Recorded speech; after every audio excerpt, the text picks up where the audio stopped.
Are you ready?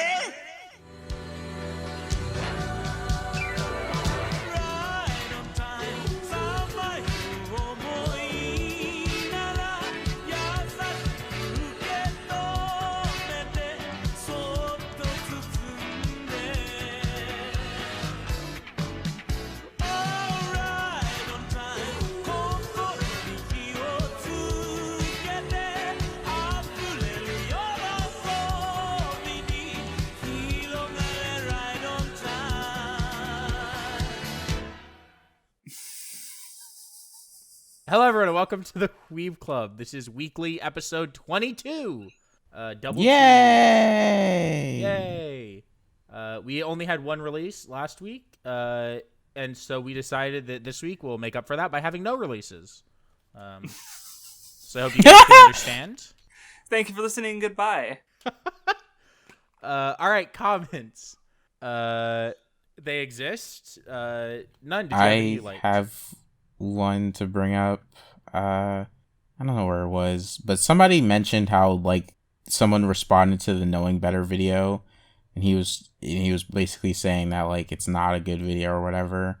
And I disagree. I don't see where there the comment. There it is. Yeah, he said Columbus. He doesn't know how to interpret historical text and doesn't know how to use sources. And then so I recommended a looked into that response a little bit. And I also watched Knowing Better's like response to it because he actually did bring it up before. And I will admit that I didn't finish that response, but I don't think it's a very good response because basically what he does is like because he disagrees and does point out things Knowing Better got wrong. He decides to take that further and then try to like imply that like Knowing Better's like a white supremacist. And like this crazy stuff, like it doesn't seem like that's the entire video or anything, but it's definitely taking that just because someone's wrong doesn't mean that they're like a bad person or whatever. But like I didn't watch the response, but I did watch the follow-up.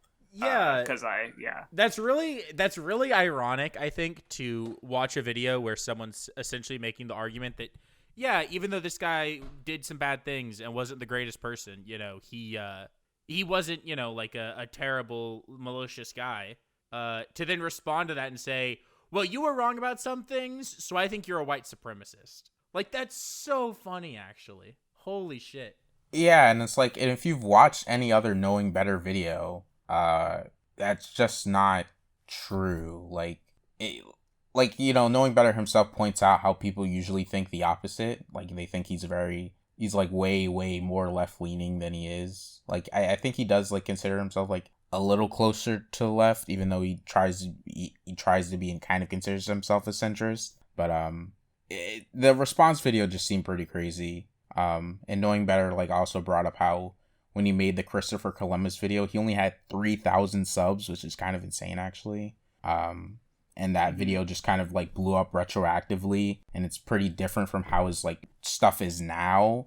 And just like knowing what the response video is, it just seems like kind of, I don't want to say short-sighted, but it's like it's trying to say too much about his character based off a single video. And I do understand in a sense how people can accidentally do that, and maybe some of us have done that to other people, maybe. But I like to think most of the time we have a better idea of the other videos people have done to then like say this video that we're talking about specifically carries on a certain trend, like Anime Matt or something.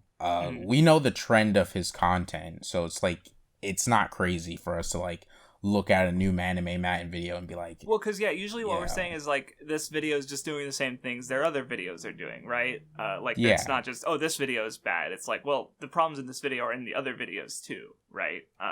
Is usually what we say.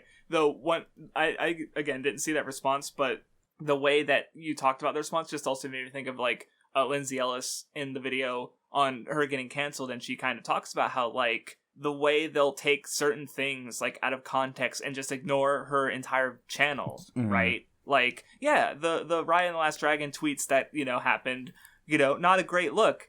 But like to say, oh, she's a racist, you have to ignore every fucking video she's done. Like, hello.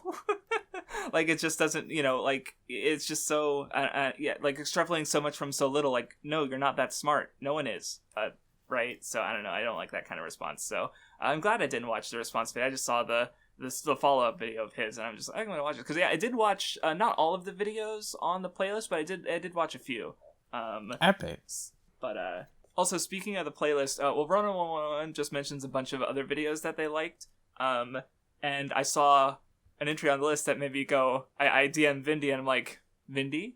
Why did none of us put Seth Zines Hatch on any of his videos on the fucking playlist? Yeah, that was a miss. Wait, why didn't we what? Put any Seth videos. Both Vindy and I like, so Seth, he's a video game YouTuber who... And those are rewatchable as fuck videos. Holy fuck. I think if I had to pick one, like, even, I'm not sure if it's my favorite, but the Space Station 13 one is phenomenal, right? That's like, the most rewatchable one, for sure. Yeah, but I've rewatched a bunch of other videos. He's really fucking funny. I mean, look. I won't go back and add anything to the playlist as much as I want to. I'm just saying, like, why didn't I think of that? I had a bunch of more videos I could have put on, but I was being told that I had already put too many in. So, You did. Well, it was a dude going pretty long, so... You hate me. I mean, right. I was... Shut up. Okay. No, I was telling Nun he hated me. Oh. Not you. Anyway. Vindy is a liar. He laughed his ass off after I said some people shouldn't meet me in a dark alley. I wouldn't bring that up. Well... By Mr. What Afros. We'll leave it there. No one's going to talk anymore about it. Okay. I did want to talk about this Jonichi comment, because if it's the video I'm thinking of, it's a chance to do what Nun did and call out a large channel for being really cringe. Wait, so he's talking about you said that a video is bad, and now I can say a video is bad. I don't remember what video I said was bad. The response to knowing better. Oh. I mean, I didn't say the video was bad. Okay, well, you disagree with the comments. Now I can disagree with the comment. God damn. Fucking picky bitch. So this video, he's talking about a video about Rangchu winning the Tekken World tour with Panda. And I assume the video he's talking about is the Score Esports video on it. And I watched a video by probably my favorite creator in esports, who did this whole long thing about the Score Esports recently, about how, like, they do a lot of plagiarism and will blatantly get things wrong. Yeah, I've watched some of their stuff for Smash, and it's, like, not good. Yeah, and like, I didn't love them. I would only ever watch sometimes if it was, like, a game I didn't follow. But even now, I don't think I'm going to watch, because, like, he shows, like, there's, like, just direct plagiarism in a lot of what they do. A lot of, like, not real crediting people for using their content as well in their videos, in a way where it's not really transformative either. So it's just a whole huge mess. And yeah, the Score Esports are really cringe. Yeah, the Rangchu stuff is cool as fuck, but I do got to be honest and say that video sadly is, if it's the Score Esports one, not that good. Renru says, why does Vindy always resort to yelling and screaming whenever he's told he's wrong? Kind of cringe. I have never once done that. Stop making shit up.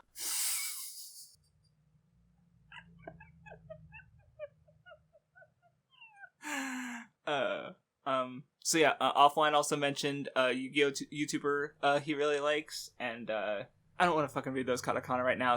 Fucking katakana, some name in katakana with 33 mentions. Something I guess I find relatable, because they used to really like PCP content, but have fallen off of them in the last 2 years. And I'm like, oh shit. Actually, we'll make that more like maybe 3 or 4 years, but it's me. But because I also remember really liking a lot of their stuff.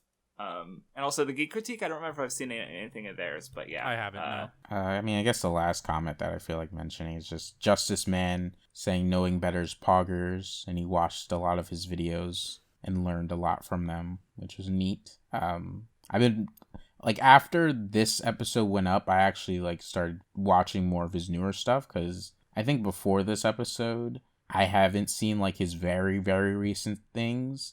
And I was curious about, like, a comparison, since, you know, I didn't realize that the Christopher Columbus video was a 3,000 sub video, so I was curious after that. And yeah, they're pretty good. You know, I like his self-help one and his, like, quarterizing, like, the quarterizing of troops and police militarization and stuff. just like a lot of different things I haven't heard about, like, well, specific points I haven't heard that I think are interesting. It's definitely one channel that's probably one of my current favorites to watch. Oh, neat. But yeah, I don't know if you guys have any other comments to bring up. No, but I have a question for Craftsdwarf relating to last episode. Did you watch any of those IGN developers react speedruns? I actually watched a couple last night. Hold on.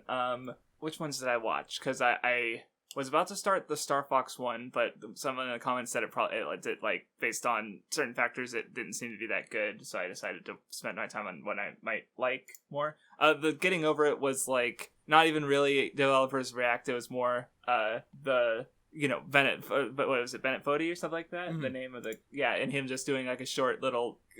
Some of the comments mentioned about how, like, man, hearing his voice again gave me PTSD because he voices over the game too, and he just makes a neat little, like, anecdote about speedrunning, and I thought that was fun, but it wasn't really like the actual thing. I did watch. Oh no, it was Super Meat Boy Forever. That's right. Okay. But that game was kind of recent, so the speedrunning wasn't anything. It was just, like, good play of the game. Right. So they hadn't created anything wild yet. Like, the developers just went like, oh yeah, he missed a skip there. Like, he's even like, the speedrunners haven't picked up on some stuff that he has, and he's like, or he felt like, it kind of feels like I'm playing, right? So yeah, not the best pick, and if I had 40 minutes, I might have watched, like, the Crash one that you recommended, yeah, I at least watched that one. I'm trying to remember if I watched any other ones, but YouTube's being a bitch right now, so I can't just go through my history. But yeah.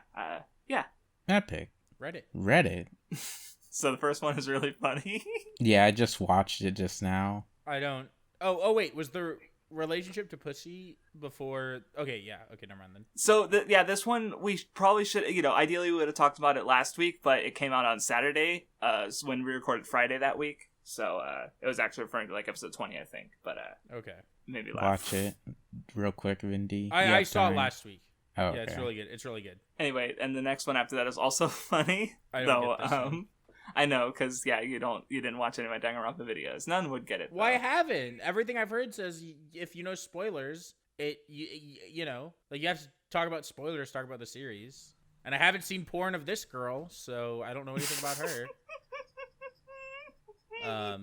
Although it is funny, I had a friend in high school who was part of the reason that I got, like, into anime, because he was a really big anime fan. Kind of a toxic guy. I don't talk to him anymore, but he really liked this girl, and he's actually the reason he's part of the reason that I have Danganronpa 1 and 2 on Steam, because he really fucking liked this girl. Mm-hmm. Can I ask you a question? Yeah. Was he the guy who was in your server that you molded at and, like, made him leave and stuff? Is he the guy? I kicked him. I didn't make him leave. I banned him. Okay, so he is the guy, though. And then made fun of him on stream, and apparently he went to my stream and heard that and told other people he could never be friends with me again. But I was already making fun of him at that point, so I don't care. It was a whole thing. It was a whole big thing. But yes. Sad. No, he deserved it. He was in the wrong.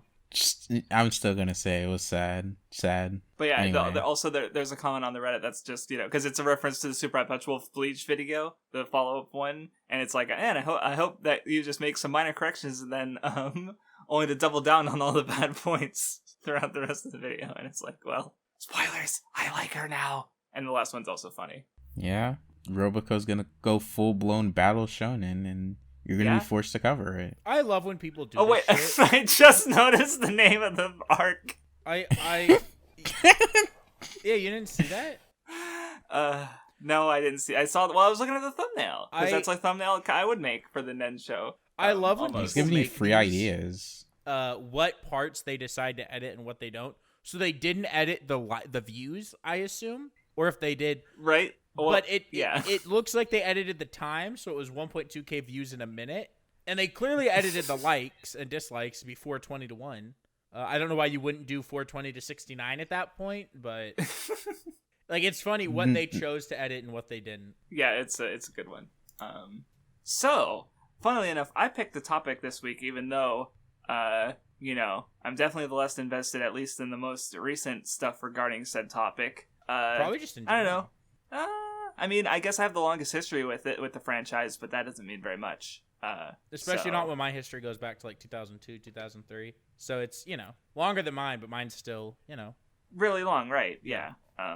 So yeah, we're talking about Smash in general, but the timing, of course, was that the last character for Smash Ultimate was revealed, and I was like, it's Sora. You guys like Kingdom Hearts? Let's fucking go! Fuck yeah! I mean, dog shit. Another anime sword fighter, yawn. I made that joke too. Did you see my tweet where I tweeted I that? Did, I saw the tweet. Because I was in class when it got announced. I was like, this is such a fire tweet. So I just tweeted another anime sword fighter, yawn. I mean, is it wrong? Yes. No, and he uses a key. A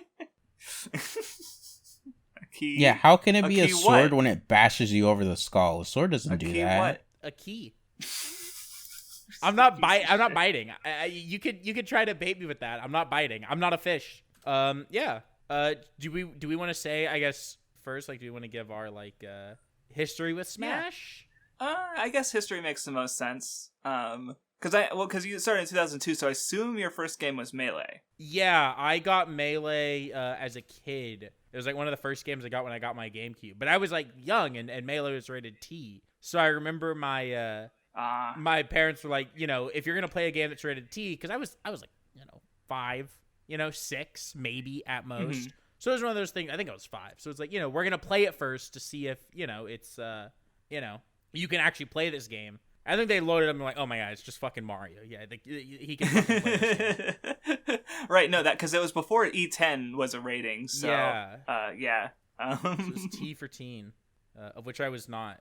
But yeah. I still played the fuck out of Melee as a kid. Was dog shit terrible. Took me probably weeks to be able to beat my first CPU. I remember pogging out. I remember who I was. I remember who the CPU was. I remember the stage, and I remember how I did it. I was playing as Mario. The CPU was Samus. It was on Bryn Star, and I threw a box at it, and it knocked him off the stage. Nice. Melee, I feel like the first 2 games I remember being excited to be released were Pokemon Gold and Silver, maybe Crystal if it was out before. No, I think it was out before Melee. And then Super Smash Bros. Melee would have been because I don't remember. I don't think we own. I think we might have owned Super Smash Bros. At some point, because we did a lot of rentals at Blockbuster. So I don't remember if we just rented it very often or if we fully owned it. I feel like we owned it because I definitely remember playing it a lot. But yeah, we played the original. Me and my brother a lot played the first Super Smash Bros. On this Nintendo 64. So I don't remember if I ever beat the hardest difficulty in the story in the classic mode or it was classic in Melee, but I forget, just Adventure. I don't fucking remember what it was called. But I played it a lot. Had difficulty unlocking the characters. I remember sending a letter to Nintendo Power and asking how to unlock Luigi. And they told me the answer for both at 64, or maybe it was for Melee. But yeah, I don't know. Luigi was pretty easy Luigi's to unlock. Easy as fuck to unlock so maybe it was I didn't know how to unlock Luigi in Melee because it required some very specific things. No, in Melee he's super easy. Well, it was like you do adventure mode and you finish the stage with a 2 at the end or something like that. And I don't know why. I was also a child and you had brothers. I was the older brother. My older brother was younger than you are. I fucking felt a blood vessel pop. It is the 2 is the digit, but. I think we just got it just by playing the game because we just did so much just fucking around. Because I'm pretty sure every character you can also unlock through just number of games played in number of multiplayer matches. So I think we probably unlocked him that way, just playing a shit ton of it. And anyway, so I feel like I don't remember when I unlocked Ness because I know he's the hardest one to unlock in the original Smash Bros. But yeah, I played the shit out of Smash Bros. That was how I found out Samus was a girl because I was reading the descriptions for the characters in the options thing, and it's like, wait, Samus is a girl. And then I played Melee a lot when it came out, and afterwards, constantly almost. Not of course, and even after the fact when Brawl, because everyone's high school had a gaming club where they just played Melee all the time. Right? Or I know I'm not the only one with that experience. Mine just played the newest Smash game. They didn't play Melee. Okay. I was really good friends with the guy who got super into Melee in high school, but my gaming club, they just played Smash 4 for the most part. Because Brawl was interesting because it came out when I was in high school. So there was the Smash Dojo where every single day at a certain time they would reveal new information. And a lot of times it was just like, oh, here's this mechanic. Let's like there's they introduced tripping as a mechanic on this one day, and then sometimes they just really like I remember losing seeing Sonic the Hedgehog is in Super Smash Bros. Brawl, and then going to school that day and talking with my friends about it, and just like losing our minds because it's like, what the fuck? That was big, especially after all the Melee fakes and memes. Cause, like I'm sure you guys have seen faked images of Sonic being in Melee, and see, it's a secret unlock book. Because on the Melee character select screen, there's the 2 corner spaces that are empty, which are like what characters could go there and make it like more of a perfect rectangle. So that was fun. And after that, I was definitely like progressively less interested in Smash. Though, like I said, the Brawl, kind of went after that year, school year or so, and Melee came back for the club. But I did play Smash 4. I still have it on the 3DS. Yeah. Is that like your whole? That's more or less, because I did get Ultimate as well, and more recently, and I didn't even finish the story mode thing. So terrible story mode, makes sense. Yeah, I never finished World of Light. And I have like I wouldn't care to finish it, but the one thing that makes me kind of want to finish it is just because, like, if you finish it, you're able to, like, change your menu music and, like, make it stay changed, which is, locked behind completing World of Light, which is kind of annoying, but whatever. So I played a lot of Melee with my brother as a kid, right? Like, me and my older brother threw down in some Melee. Then I didn't really touch Smash after like a certain point, right? I played Brawl a couple times like at friends' house. Oh, and I played a lot of Smash 64 actually. The church I went to as a kid and stuff, and then the church I worked at for a long time. There was like a upstairs area that ended up like flooding. It was really sad, but like it had a bunch of old game stuff, and there was an N64 there with Smash, with the first Smash game, and we'd play it all the time.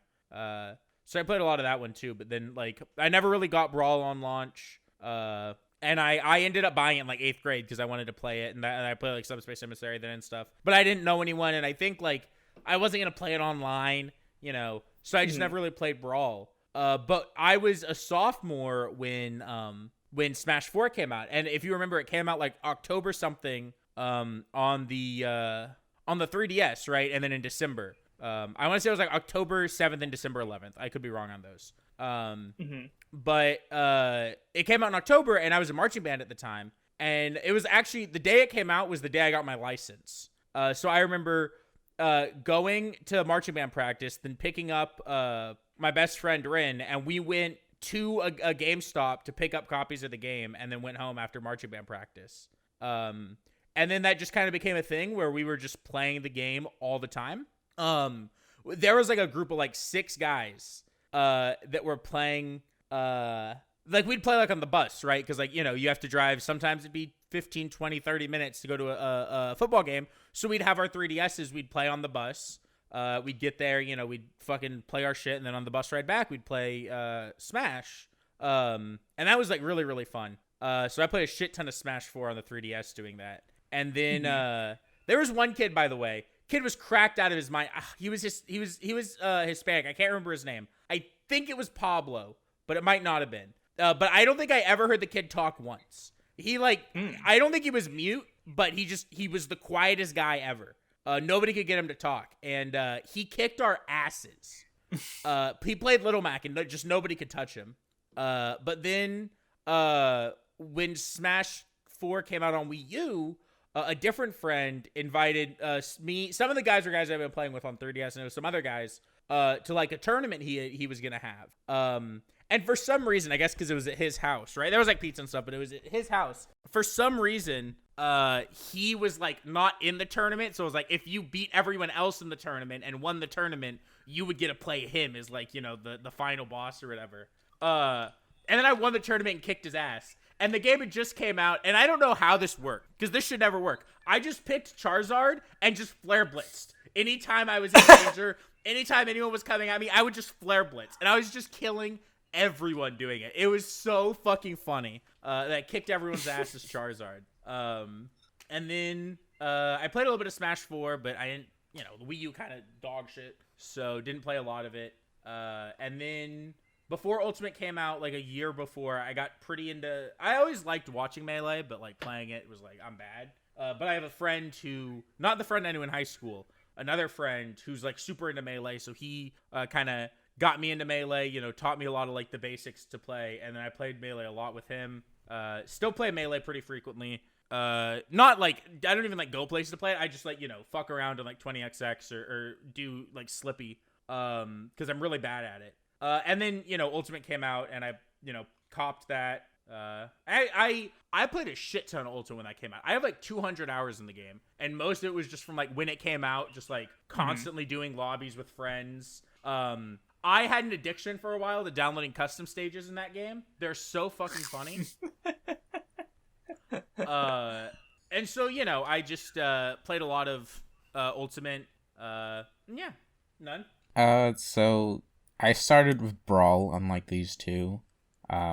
Not because I was too young to like play Melee or anything. I just didn't know it was a thing, so I just didn't have it. Like I had a GameCube, I had an N64 as well. I just didn't know Smash was a thing. And the only way I knew what it was because, well, I'm just saying, because I know Craftsdwarf was like, "Oh, you're so young," or you're gonna talk about how old you are in some way. You were pure. So I'm just nipping in the butt. I had a GameCube and I had an N64. I just think it's funny that with each of us, it went down one Smash game for when we got into it. Crafts was N64. I was Melee. You're Brawl. We need a fourth Weeb Club member whose first Smash game was Smash 4, who's like actually a fucking child. We gotta like we gotta be like Matryoshka dolls, right? Like keep it going down. Look, I love Nun, but if he was any younger, I would probably want to just beat him up all the time.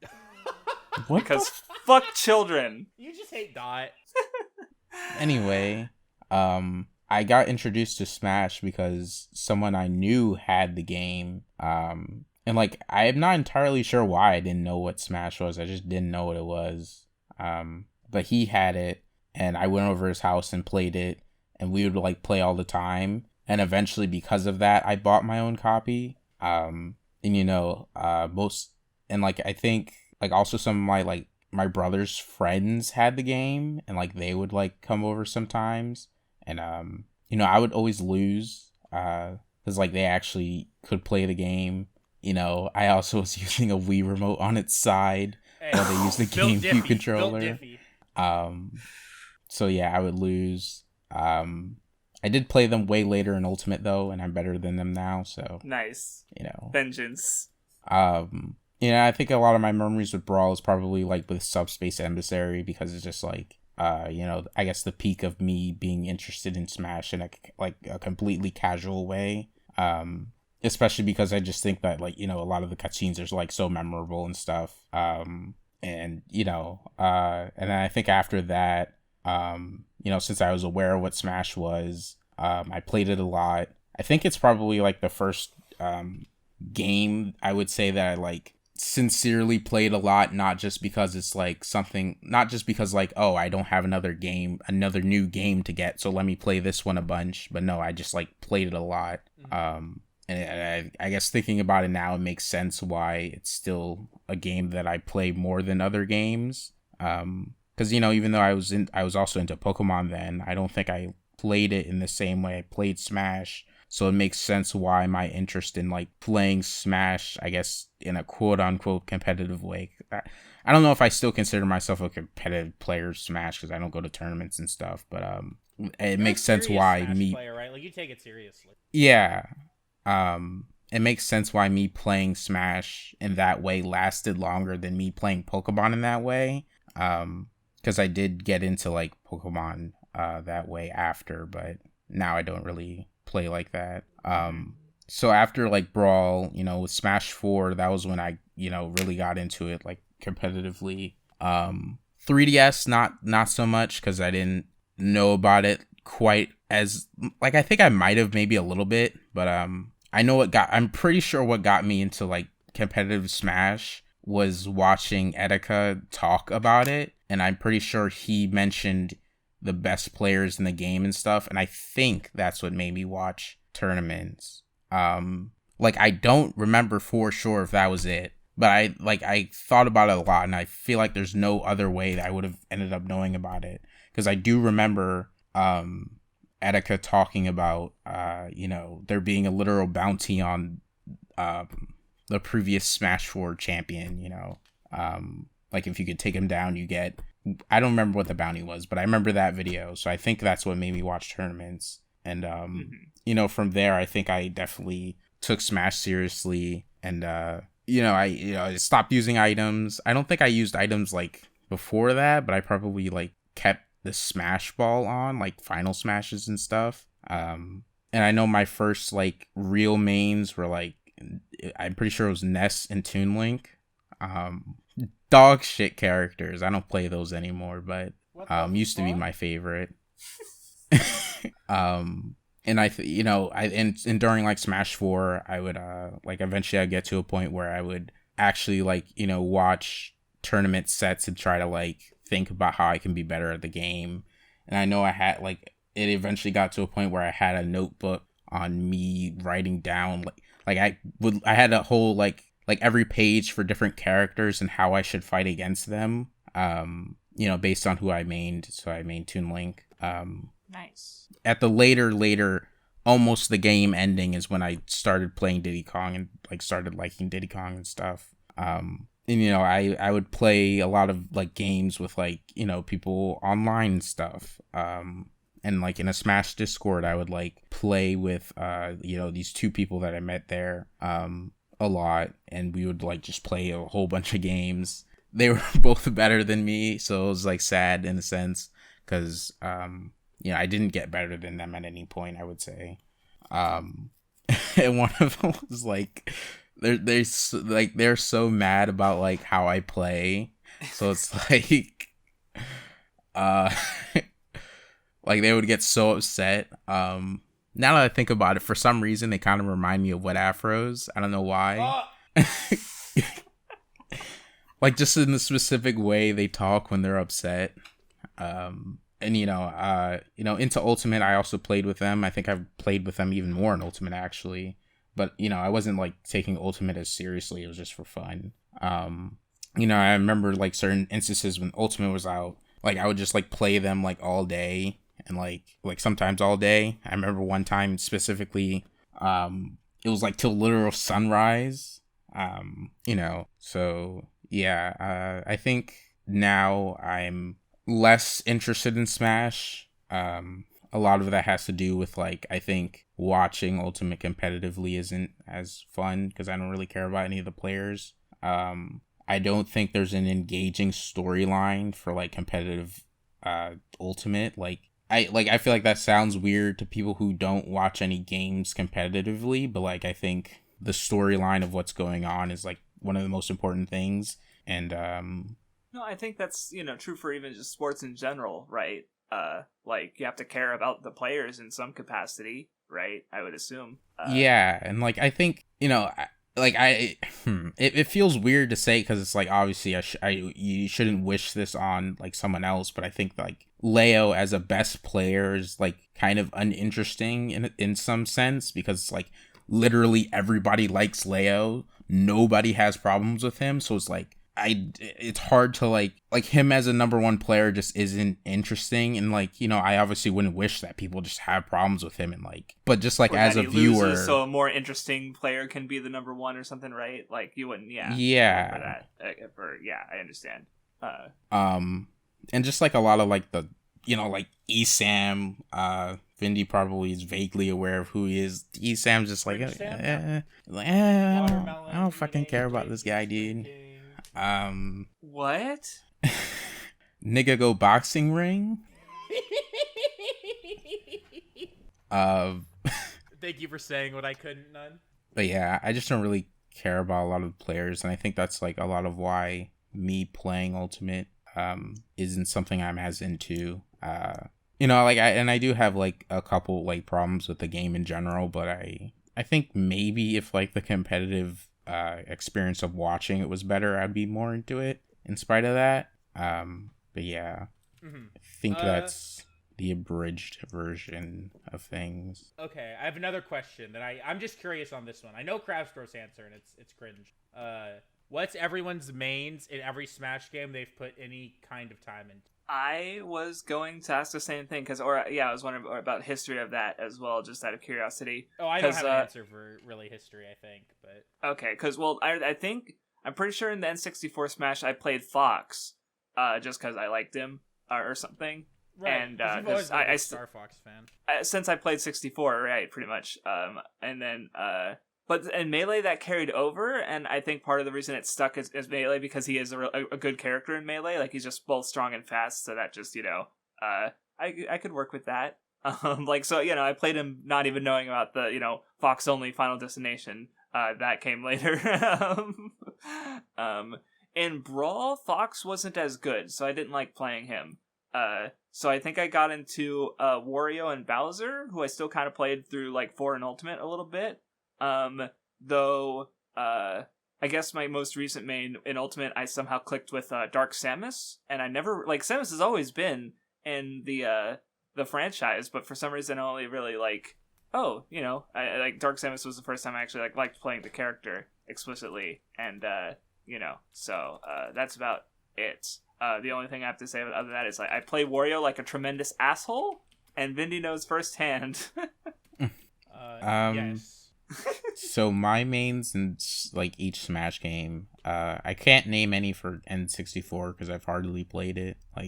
I've tried it, but I haven't really played it, so I can't really say. Melee, I wouldn't say I've put enough time into say, but I have played more of it than N64 at least. So I think in Melee it's probably Mario, I think. Even though he's not great, but he's decent. In Brawl, I definitely didn't have the concept of mains when I played Brawl, and my mains back then were Sonic and Kirby, but since I've tried Brawl later on, it would be Diddy Kong. If I played it now, it would be Diddy Kong. I think he's the most fun to play now when I've tried it. Smash 4, for the bulk of my time, it was Toon Link, but now it's Diddy Kong. Ultimate, Diddy Kong. And I guess as another character I could name, it would be Diddy Kong, then Cloud, probably, something like that. In Ultimate, Project Plus, Diddy Kong, and Knuckles. So, yeah. In Melee, I play probably... It changes based on how long it's been since the last time I opened up the game. If I'm playing the game consistently, I generally like to pick Fox. But if I haven't played it and my hands don't work and I forget what a GameCube controller is, then it's absolutely Falco. Because it's easier, I think, to take stocks with Falco than it is with Fox. But Fox can be really fun. When I was playing the most Melee, where I felt I was at my best Texaco wise, I liked Fox because if you can do some of his stuff, he's really fun. But most of the time nowadays, when I turn on the game, I just play Falco because I can just do something, as opposed to just running around and full hop naring just over everyone because I can't handle the 3-frame jump squat. In Brawl, I remember playing either Pit or Toon Link. In Smash 4, I played Ness, I'm pretty sure, towards the end of it when all was said and done. I have a problem with both Smash 4 and Ultimate, though, where I've never been able to hard to find this is the character I want to play, right? I mean, especially because at that point the roster is so fucking huge. It's the roster's huge. I don't have a problem with it because in Ultimate I don't like playing a lot of the roster. So. Well, it's the roster's big, and I don't have anyone ever that I feel I'm better on this person, because ideally what I would want, right, and what I try to look for if I decide a fighting game main, right, is essentially how I want to play the game is what that character wants to do, right? It's kind of how I mentally think about it. That way it's okay, if I can find someone who at least wants to do what I want to do, then I can just, get good at that and get better at making smarter decisions while doing what I want. But in Smash 4, I think it was Ness.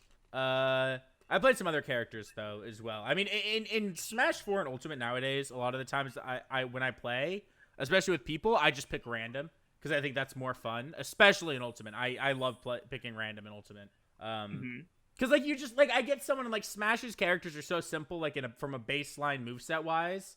I can just pick random and just have a good time and not really try. Especially because at this point, if I'm playing, I'm generally playing with friends that I'm better than. And if I just like pick, because like my best in Ultimate are like Donkey Kong or Banjo probably. And if I just pick them, it's like, all right, well I just fucking pick Donkey Kong. You can't like you're just not having a good time because you're just losing. But if I pick random and I get Palutena, you could win because I'm dog shit at her, right? And then maybe I'll get like, fucking Dr. Mario. And then it's like, it's maybe a close, you know what I mean? Like it's more fun if I'm playing on random. That's also why I actually recently, especially when I'm playing with my IRLs, I turn items on and stage hazards on, and we play on like any map with items on because it does help lower that gap, right? Between like being really good and not being good. And so if I'm playing with like my IRL friends who don't care and just want to play a game to have a good time, it's not fun for them if I'm styling on them. And it's also not that fun for them if they know that I'm not trying and like intentionally losing so that, the game stay 50-50. So if I turn items on, I don't have to do that as hard. Yeah. Because I don't know none if you have ever done this or do this, but like, especially in my IRL friend group and a lot of the games you play that aren't shooters where two of the guys are really sweaty about them. A lot of times I'm like really good at the games we play. As happens with other people I'm friends with too that aren't just my IRL friends. It happened to a lot of people I played Guilty Gear with as well, where it's like I was just better than them. So I would just like not try, and like put myself, like I would almost just like intentionally lose or make it close so that like everyone's having a good time as opposed to like just shitting on him every time. But my real man in Ultimate is going to be Sora once he comes out, and I'm going to put another 600 hours in the game, so. Yeah, I'm actually going to play when Sora comes out. Comes on my birthday, too. It's meant to be. Oh, neat. Is it next Friday, or is it Monday? I don't remember. It's Monday. Okay, so it's the 11th? No, it's the 18th. Oh, okay. Oh, did you say next week? Sorry. Yeah, it's not next week. That's so long. Why is he making me wait this long? Fuck you, Sakurai. This guy's a cuck. Okay. Okay, so yeah, aside from that, my only like thing I wanted to bring up mostly with you guys is like how much do you like or find interesting or know generally, I don't know, about Smash competitively? Because because you guys are talking about, do you guys go easy on other like friends and stuff? Where in my case, like at best I was like somewhat better than maybe some of my friends. I did have a period in high school where I got slightly interested in competitive Smash, and I actually like spent like maybe like 1 hour of one day trying to get better at wave dashing or like learn it at all. And I did go to a local tournament once. I did not do very well. I also think there was an actual like good Smash player. Like the way people were talking made me think that he was maybe like a notable in the community somehow, but I don't remember his name. I just remember that he played like Captain Falcon. An actual like top 50 player. Might have been. It might have been. If it it's NorCal, so it's possible. Yeah, right. And he played Captain Falcon, and that's all. He also won easily. And his name, what do you look like? S2J. Hold on. Let me. That would be funny, but there's no shot. Yeah, I guess I can. No, that was no. I think if I remember correctly, he was black, but that's all I remember really, and he was kind of tall. I was just joking, saying it's been so long. There was no shot. But I looked him up and was like, no, I don't think that's it. But that's all I vaguely remember is that he was a Captain Falcon player, and he wasn't from, like most of the players at the tournament were like from the game, like a gaming club and people we knew and stuff from that. So that was about the only brush I had with competitive. I did watch the Hungry Box YouTube video. So I know like a little bit about like competitive Melee from that. The one by M. video? The documentary-ish thing, kind of going about like it was like an hour and a half long. About like how he's overhated and stuff. Oh, the Implement one. I thought you were saying a video on Hungrybox's channel. No. That Implement video's okay. Damn, you hate it. You recommended it to me, I think, and that's the only one I saw on Smash very much at all. So I know very little else. So, because I do think like there's some interesting things about Smash, like how like every other notable fighting game in like the competitive fighting community that's at least popular seems to be like really like traditional, and Smash is kind of like even though it's kind of been like beaten into being traditional. It's still pretty different. Well, it's I guess. A platform fighter. It's a party fighter is the other term, right? So I don't know. I just think that's kind of well. I guess I was also thinking about because do either of you guys watch Core Gaming? Yes, I do. Great channel. I've seen some, but I'm not because I don't super even care about competitive fighting stuff. I just like that it's an interesting channel, and it's very accessible. I think, and the video that just came out about like innovators versus honers was kind of interesting. Because like he even mentioned Smashed it aside about how it's like it's a game that could be like way more interesting on an innovation level, but instead has been like sort of like pushed towards honing by the community. 20XX baby. So yeah, I don't know, but I was just wondering what you guys were thoughts on competitive stuff because I know you guys are just way more into fighting games and competitive Smash in general. You should watch the Smash documentary. If you look up the Smash documentary, it'll be the first result. I'm 90% sure. It's a 4-hour long documentary about the history of competitive Melee, going back to like the beginning, like when the game came out, up through like 2013, I think. Okay. Really good documentary. Some issues with it, but not too many. But yeah, it's Pog. But I got into really watching competitive Melee because I like Mango a lot. Because it started with like me following other esports. It started with like CS and then League and then watching some others. And then I really like Cloud9, the organization, and like generally I root for their teams in most games. And Mango's the C9 player. And I mean, I think even if I just got into Melee scene independently, Mango would still be my favorite player. Like, it's not just because he's with C9. I fucking love Mango. And so it started just kind of like me liking Mango, and then I would watch it a bunch, but not all the time. It was like, for a while it was like I'd only watch if Mango was playing, and if he got knocked out of a tournament, I'd stop. But once I started playing a lot more Melee, I like just watching the tournaments in general. I don't super actively watch them, but like if there's like a major going on or something, a lot of times I just put it up on a monitor while doing other stuff. Because I think it's sick to look over and see like really good Melee, because it's such a sick game. And I have never once followed Smash 4 or Ultimate or whatever. Only Melee. I see. Yes. Your answer to Craftsdwarf's question. It's hard to describe because of what happened. I don't know if I should be saying names. What the heck? What do you mean? Does it have to do with the incident? Wait, what incident? I don't know. None just said what happened. I'm like, well, what happened? Who are you talking about? Is it something that I know about, or are you? Yes. The Salem stuff? No. What are you talking about? Oh my god. Okay. Describe around it. Talk around it, and I'll figure it out. Crass, what was your question? Just make sure. I just wanted to, like, what do you think about competitive Smash? Like, what do you, like, I don't know, just general, because I don't know, things about competitive Smash. Like, because you already talked a little about it, but I was wondering if you have more. Oh, are you talking about the big stuff from last year? Yes. Oh, okay. Yeah, how the fuck am I supposed to talk about Smash 4, dude? Like, that's most of what I would talk about. Yeah. Okay. Do you want me to sum up in like a nice-ish or like, advertiser-friendly way? I don't know. I mean, I don't know if the viewers would even care if I just talked about it. I don't know. No, I think most people...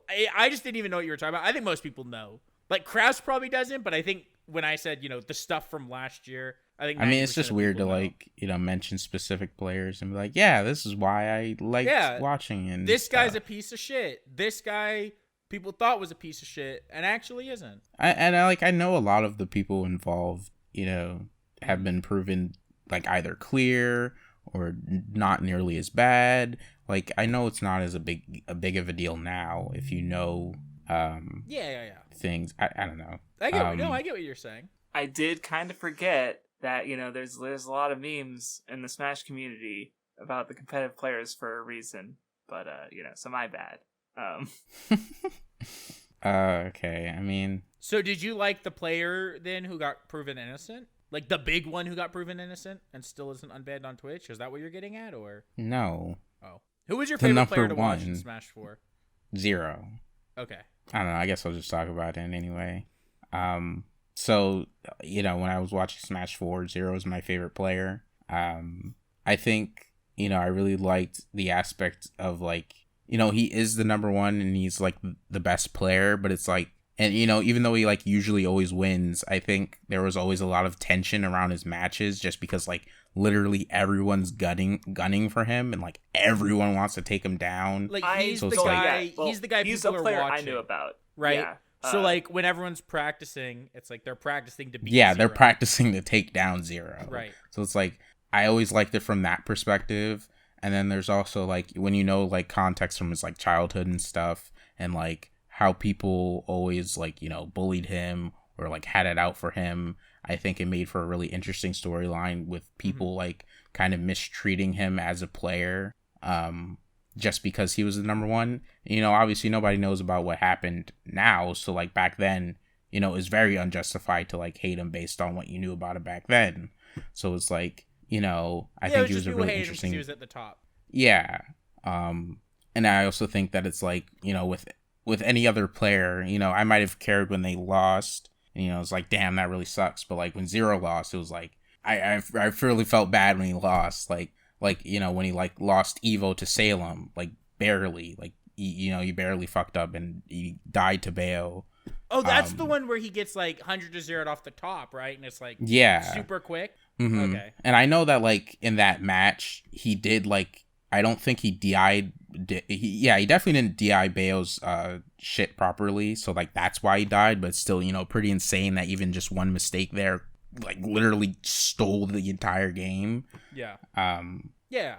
And in general, I think like a lot of the rivalries in Smash 4, I was like more into like and like a lot of the shifting people who had the potential to take down Zero, like first it was like Nairo, and then like there was Salem. Well, there was other people between those two, but I don't remember them off the top of my head.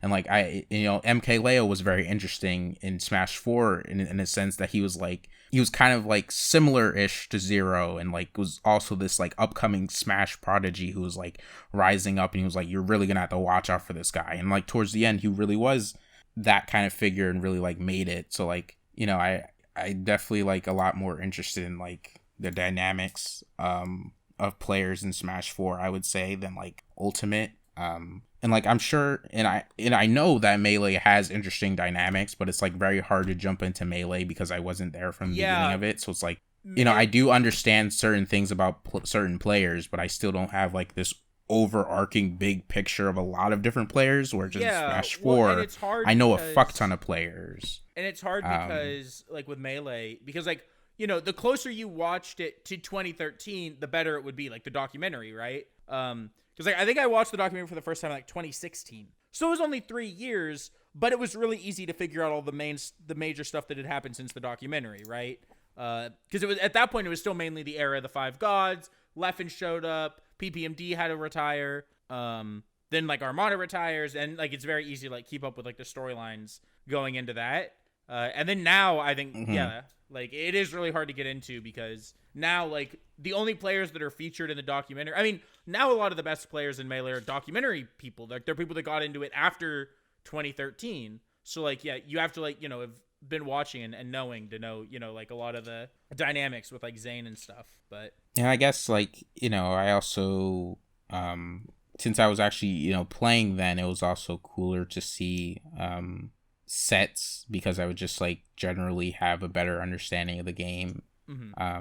Not that Ultimate's hard to understand or anything, but it's like since I'm just not interested in like playing it that way, it's a little different watching sets, I would say. I also just think that like Smash 4 upsets compared to like Ultimate upsets are a lot more I guess I was a lot more like they were a lot more hype, I guess. Obviously, part of it's like because the game was like flawed in terms of like rage, so upsets were a little more possible and like also a little more bullshit in a sense. But I do think in some sense it still lent to the game being more interesting. Well, not the game itself, but like I guess the storyline of competitive Smash 4, whereas like in Ultimate, I don't know, I don't know what it is. I actually don't know what the difference is there, I guess. It's just me not liking the players as much. And it is like, Ultimate technically does have a lot of the same players from Smash 4. So it's not as if I don't know pretty much all the Ultimate players. It's just that, like, I think who's at the top and, like, how they are currently is so, like, watered down, I would say. Yeah.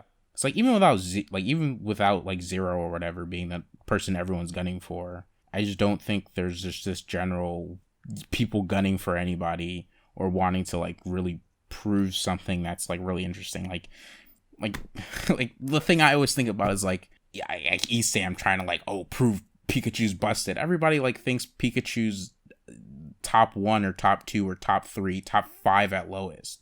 So It's like, I don't really give a shit about, like, Esam, doing shit with Pikachu, Yeah. Yeah. So, okay, I have a question for you that I thought of while you were talking. So did you pick up Diddy because Zero played him, or was it just like you liked the character and played him anyways, and then your favorite player did just also play him? I think it was one of those things where it's like, I gave Diddy more of a try because Zero played him, and then I thought he was really fun. Mm-hmm. But I don't think I exclusively picked him up because Zero played Diddy Kong. I was just curious, you know what I mean? Like, not that it would be bad if you did pick him up because Zero did, right? There's nothing wrong with that. Yeah. I think Melee, I guess to say, because you talked a little bit about, like, the current state of Ultimate. I think Melee's in a really sick state. I thought Summit 11 was, like, a super fucking great tournament. And I think, like, Melee's been really interesting because of Slippy. Well, because of a bunch of reasons, right? Like, for one part of it is Zane really being, probably the best player right now. Even if Mango did beat him at Summit 11, that was, I think, in large part due to Zane kind of falling apart with the pressure of the tournament. Wait, quick question. Do you like Zane? Yeah, I like Zane. I think Zane's cool. Oh. I like Mango It's funny more. because I know the people, I mentioned that I used to play with in Ultimate and Smash 4, they're more of Melee people, actually. Like, they like Melee more, they play Melee way more, and it's really because I asked them to play Smash 4 and Ultimate that they play with me. Mm-hmm. But if not for that, they wouldn't play. And at least one of them really thinks Zane's like a cuck or something. No, I mean, I think Zane's doesn't like him. I mean, my favorite player is Mango. Probably second favorite is Axe. And then I don't know. Then it's like probably like Zane and Amsa around there. S2J as well would be around there. Wizzy's great. But, like, I think what's really interesting right now is that there's a mix between, like, Zane being the best player, which is great because he's on Marth, and so there's, like, a lot of interesting meta shifts happening where, all the Fox players have been complaining, oh, Marth beats Fox, 6-4, 6-4, unplayable. We can't win. Right? IDB, like, just the big Fox players. Then Mango doesn't turbo stomp, but beat Zane with Fox and says, I think the Fox matchup is better than Falco's matchup. And like, he kind of proved ways that Fox is really good in the matchup that other Foxes weren't doing at the time. That was really cool. And then I just think, like, there's like a cool thing where Axe won a super big tournament on Pikachu, so it was Pikachu's first win. Amsa's been getting really good, so it's like, can Amsa prove that Yoshi's a viable, character? Captain Falcon's able to win tournaments now again because Wizrobe is so nuts. Nun's getting really good, so, like, now Nun as well is another big Captain Falcon main that's getting good. I think Melee's in a really interesting spot and a really fun spot to watch because then, like, as well, it's like, people are more practicing against Hungrybox because for a long time, part of the problem was, there wasn't a good Puff to get player. Practice off of. Yeah, and it was hard to get Puff practice because Hungrybox didn't play friendlies, right? Yeah, I've heard about that. Which, you could say if you think it's cringe or not, but... Nah, that's not cringe. I support it. That's fucking... But the thing is, what now, you gotta do. Now with Slippy, people are able to easily find a good Puff and grind against him for hours at a time, right? Because Melee has good netcode.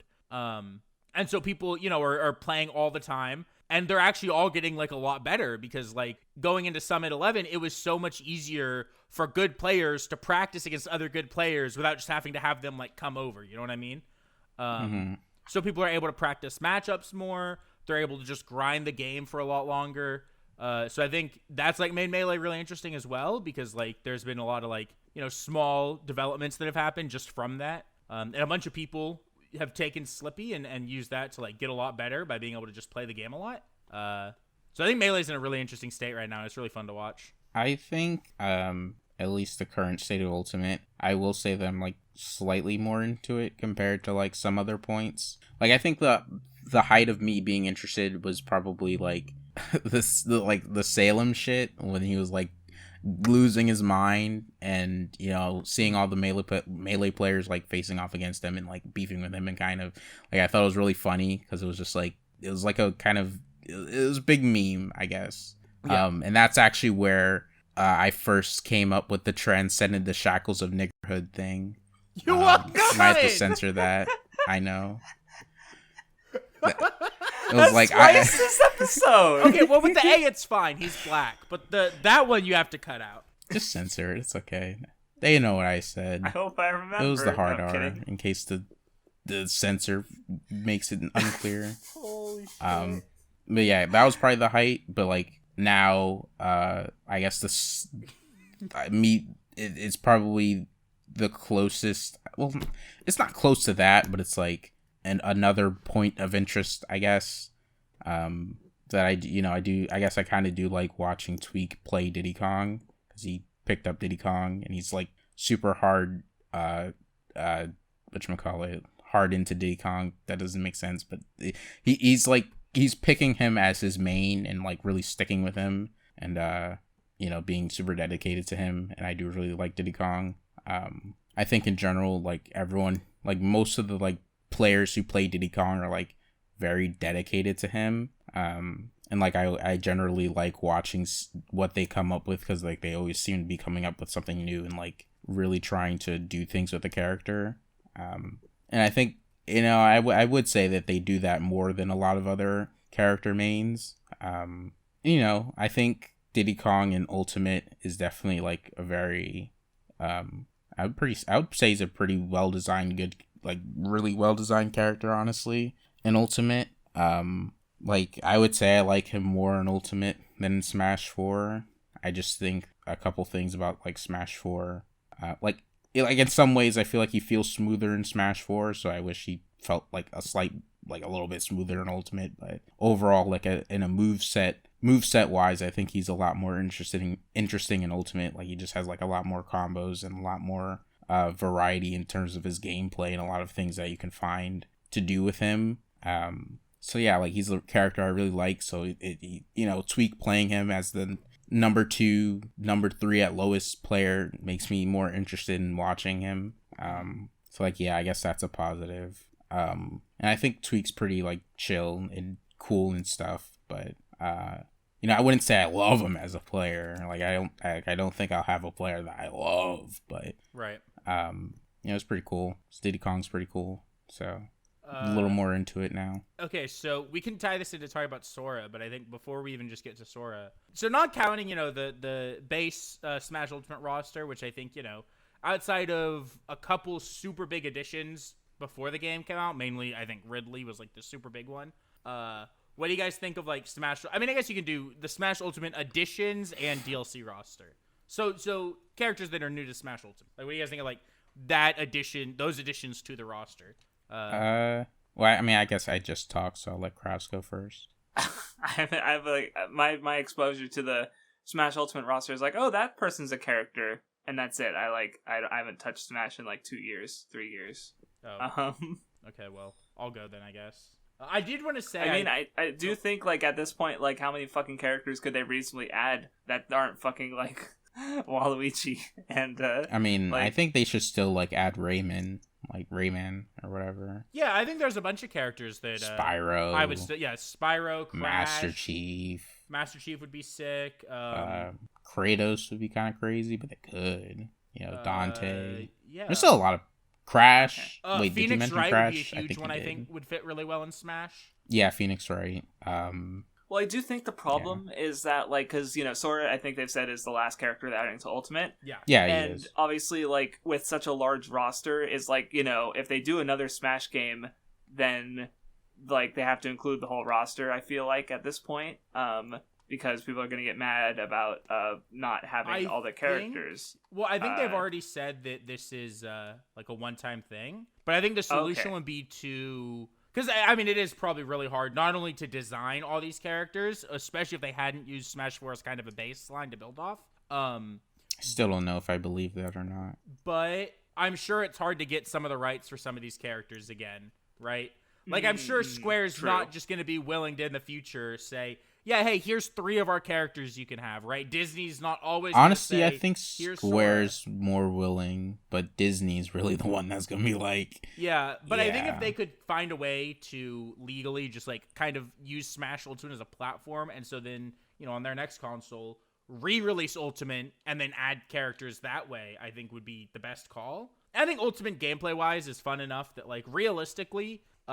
even if people might want a different game gameplay-wise, I don't think they really are under any huge motives to do that. I mean, I really hope they do. Like, I wouldn't mind if they ported over Ultimate and stuff, if they could still change the gameplay quite a bit and add on to it and smooth things out. I wouldn't mind if they could do that, but if they can't do that by porting Ultimate, then I don't want it, and I'd be willing to take a bunch of characters being gone. Probably a hot take for a lot of people who I'd agree with that. Don't care about Smash not necessarily as the much as gameplay, me, but I guess. I'm fine with the next Smash game removing, you know, over half the roster. I have more than since come to, I guess, peace with the idea that you know, Ultimate's roster, it's the only time we're gonna get a roster this big with every character up to this point in the series, right?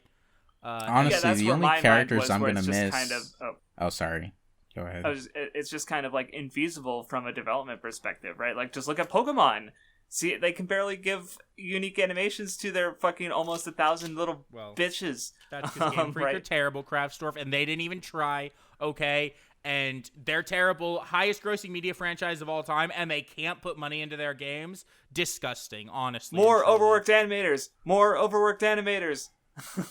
I will not rest until at least 3 people are dead per development cycle. You're only shooting for 3. Honestly, you don't go hard enough. Honestly, the only characters I'd miss in Smash are like in terms of like the, you know, the third party added characters. Yeah, the ones who are most likely to not be there in the future, right? Yeah, it's like Cloud and Sora now. But everyone else, I'm at peace. I don't care. They can There's go. a lot of third-party like, there's characters I like that are third-party and stuff, but I think there's more third-party characters I'd want to return than first parties. Like, okay, especially if we're talking about it and you take out the people that essentially have to be mainstays to Smash, right? Because I think there are some characters that even if they cut a lot of the roster, you know, they can't take out Mario or Donkey Kong or Link or Yoshi or Samus or Kirby or Fox or Bowser or I mean, Pikachu I pretty much or Captain think Falcon. You know, like, there are characters that have to stay for it to be Smash, I think. I think if they cut the roster, like, the roster would basically look like... Okay, so every character who wasn't DLC in, like, Smash 4 would be there, plus, like, some others. Like, I feel like it'd be around the size of, like, what Smash 4 was, and then, like, some other DLC characters. Yeah, I think there are Smash 4 characters they could easily get away with cutting, but I see what you're saying. Like, I mean, I think Smash 4 has most of the characters that they couldn't it does. cut, aside from some exceptions. I do think there are characters then that they would added add on since some that they to definitely need to stay. That definitely need to stay. I don't think there's a reason, even if people don't like her gameplay-wise, Inkling should be a mainstay of Smash. Oh, yeah, of course. Splatoon's too big to Nintendo now. You know. I mean, I think every, like, Nintendo character would definitely be there. Yeah. It's Sonic, of course, too. Yeah, Sonic should stay. I think Mega Man should stay. Yeah, Mega Man, Pac-Man. I would love if Steve stayed and if Banjo stayed. I think they could easily get those two to stay, honestly, with their relationship with Microsoft. But okay, so going over just the new characters. Like, just the new Ultimate characters. I think Inkling was a great addition. Needed to happen. I thought it was super smart that they announced the game with Inkling. Ridley and King K. Rool were insane. And then Simon and Richter, I think the best things that they added were really good music for, like, base game pre-DLC. And I don't really care about the other ones. Do you have any thoughts on any of those? None or Craftsdwarf? I like that Incineroar was the Gen 7 choice. It's pretty cool. I like him. I mean, I don't play him, but I like him, so I'm glad I like he's his there. poses after he hits moves. It's super cool. Yeah. I just feel like he deserves to be here. Mm-hmm. So I like Inkling as well. I think it's cool that Isabel's there too. She makes a sense as like another Animal Crossing character. Mm-hmm. I think Ridley and K. Rool are just such huge, like, massive fan requested ones. And I like seeing more of the villains because I feel like, a lot of series they just kind of add the hero, right? Mm-hmm. Yeah, so Nick All-Stars has like no villains in it. Yeah, because like it makes sense, right? If I'm gonna make like an early one, right, and I'm doing even Melee, it's like okay, I can have one Fire Emblem character. I gotta pick Marth, right? I can have one. The protagonists and the good guys are the priority, but when you get as big as Smash, you can obviously afford to give more. And villains. I think the first times adding Bowser and Ganon were the correct first two villains to add. Mm-hmm. Wolf was a great antagonist, even though he's not a villain, but a great antagonistic addition, I think. And then I think Ridley and K. Rool make so much sense, and I'm really glad that they're in. Mm-hmm. I'm trying to think of characters that I can think of before mentioning like DLC that I think the only characters that are new are Inkling before DLC. Because people were just happy enough to see like Snake back and Wolf back, and Pichu and Pokemon Trainer and Ice Climbers and shit. That there weren't that many added characters before. It was just Inkling, Ridley, Simon, Richter, King K. Rool, Isabelle, and Incineroar. Ken too. I'm pretty sure. Ken was added. Sorry, that's in the Echo Fighter thing, so I didn't see that because I'm on the Smash website right now. Oh, okay. But yeah, I think not too bad. Pretty decent additions. I think that especially when you add in like some of the Smash 4 characters like Little Mac, most of the really, really highly wanted characters outside of, Sora, really, I think a lot of the everyone wanted, and Banjo, a lot of the everyone wanted characters that were going to be added to Smash that ever realistically were going to be. Because let's be fucking real, Gino's never coming to Smash. People need to calm the fuck down. I think he will, honestly. I actually think he will get into Smash, the next one, actually. No shot. Yeah. Can you say you bet you'll do something crazy, and then we can pull this up when he gets in it? I will bet. What do you want to bet? You'll get a pet rat if he gets in Smash. Okay, if Gino's in Smash, I'll get a pet rat and I'll name him Gino. Okay. So how do you feel about the DLC as a whole, Nun and Crafts? I do think there's some really solid picks, like character-wise. Like, it's cool that Joker's in there. Steve is definitely like a character that should be in Smash for what it's trying to be. Like, obviously Sakurai's trying to make it a celebration of gaming. So like you literally just have to have Steve in there at that point. Mm-hmm. Banjo's pretty cool. The one thing I don't like about a lot of the DLC characters is just I feel like a lot of them have a trend of kind of in some way having a comeback mechanic, and I don't like how many there are.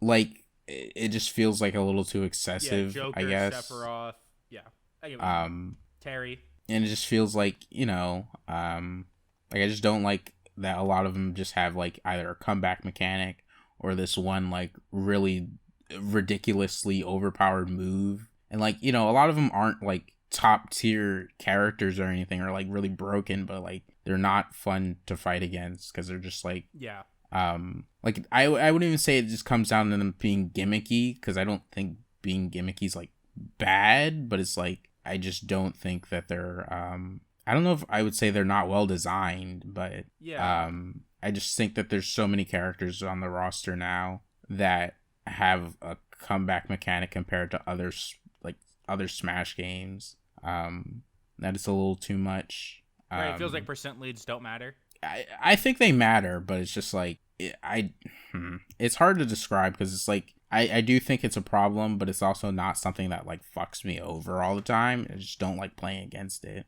Yeah, like I guess that's the main thing I kind of don't like about DLC. I also think that like characters like Pyramithra, they're kind of like like I feel like Sakurai, when he's like trying to make them unique, makes them like a little crazy. Like Mithra's like so unbelievably fast, and like all her aerials are like so like spammable and kind of she's kind of a brain dead character. Because he just made her like so ridiculously good. Yeah. And it's just kind of stuff like that I don't really love about the DLC characters. So it's funny because I have almost the opposite take from you, where like, first of all, I think the choices as a whole, right, are great. Just the character choices are great. I still think the fact that Piranha Plant is a playable character might be the funniest thing I've ever fucking seen in my life. It is a good thing that they made that the first one, so that there wasn't like a, oh my god, new character reveal. Oh. Yeah, well, and if you remember, the Joker reveal was the day the game came out, because the game came out the same day as the Game Awards, and it was revealed at the Game Awards, and it started off as just a Persona 5 thing, and then it was Smash, and that was fucking insane, because that wasn't like in a direct, like all the other ones, like people knew the Smash character was coming, you know. I think, you know, Joker, Hero, Banjo, Sora, Steve, Sephiroth, even Kazuya are all fucking great additions to Smash. Even the first party Nintendo characters, it's like, I understand Byleth, right? Three Houses was sold pretty well, and, you know, clearly people like their Fire Emblem characters. I am glad ARMS got a rep. I was expecting one in the base game, so I'm glad Min Min got in. Pyre and Mythra makes sense. Xenoblade 2 did really well, even if I don't like the game. You know, and they're hot, so I got a lot of good porn of them when they were announced. You know, Banjo-Kazooie is one of my favorite games, and, you know, he's super massively requested Smash character, so I'm super happy they were able to work out a deal to get him in. Steve and Alex just fucking make sense. Like, such a great character. He's fucking ridiculous in game too. I love it. And I mean, nothing makes me happier than Sora being in Smash. I still can't believe it. And then gameplay-wise, what I like a lot about all the characters is, like, as someone who doesn't play it very seriously, they're all so insane. Like, almost all these DLC characters have something about them. It almost feels too much, right? Because when you compare, like, how loaded Hero's kit is to, like, fucking Yoshi, you know? It's like, what's Yoshi? Like, what? But I kind of like that. And I like how, as Smash has gone on, I think there's been a better and better job, especially than, you know, I think Inkling, but I think especially with these DLC fighters, of really making the way these characters play in-game be some kind of a representation of how the series works mechanically. You know what I mean?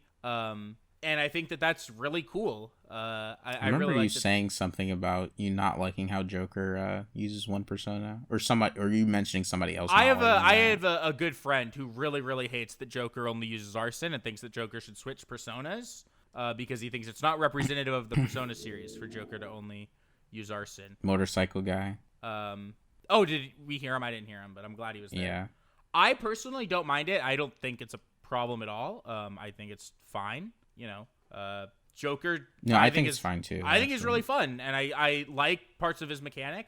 I think Hero is insane in terms of like representing just a JRPG. You know what I mean? Steven Alex is maybe the most bonkers character to exist ever. Kazuya is I love how many moves he has, because that feels like Tekken, where every character just has like 100 moves. Even if the Electric Wind Godfish should maybe be nerfed a little bit.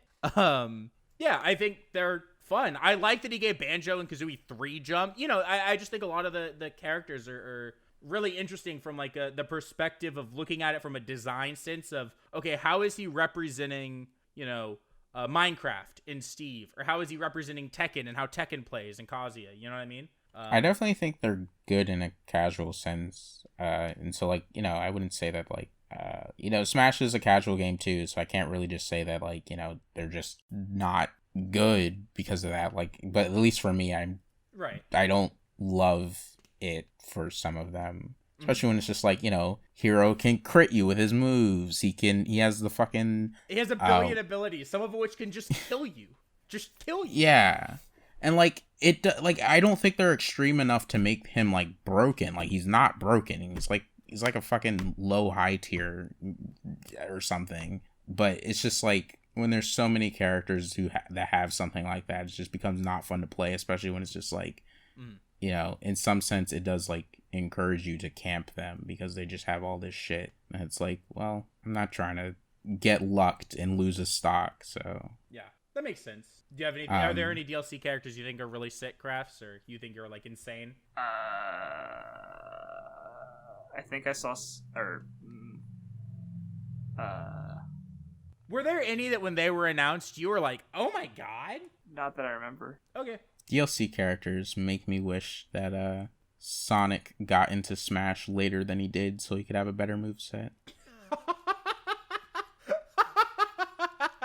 That's fucking funny. It's just true. Like, No, you're right. he got so cucked because If he was a Smash 4 or Smash Ultimate character, he'd be broken.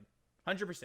I don't even care for him to be broken. I just want his like moveset to be more representative of him in the game, like in his games. Like, You don't like it's two literally Smashers? not a representative moveset when all of his stuff is just him turning into a ball. Mhm.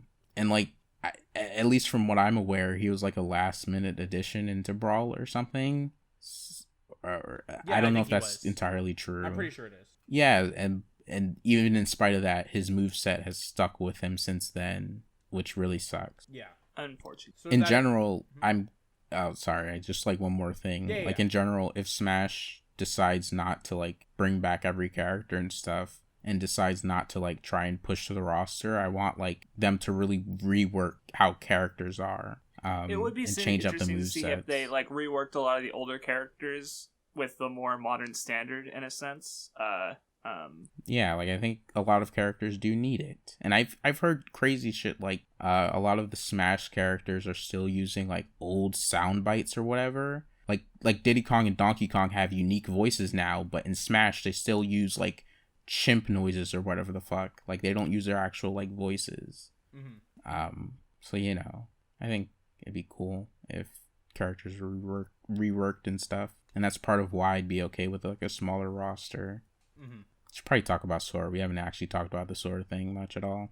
So I was in class, so I didn't get to see his gameplay. So I don't know like what attacks he has. But I love it. I think he looks great. Like his model, obviously, you know, it does the thing that Smash does for most fighters. Didn't for Steve, which is funnier for Steve that they didn't do it at all, and he just has animations that look straight out fucking Minecraft.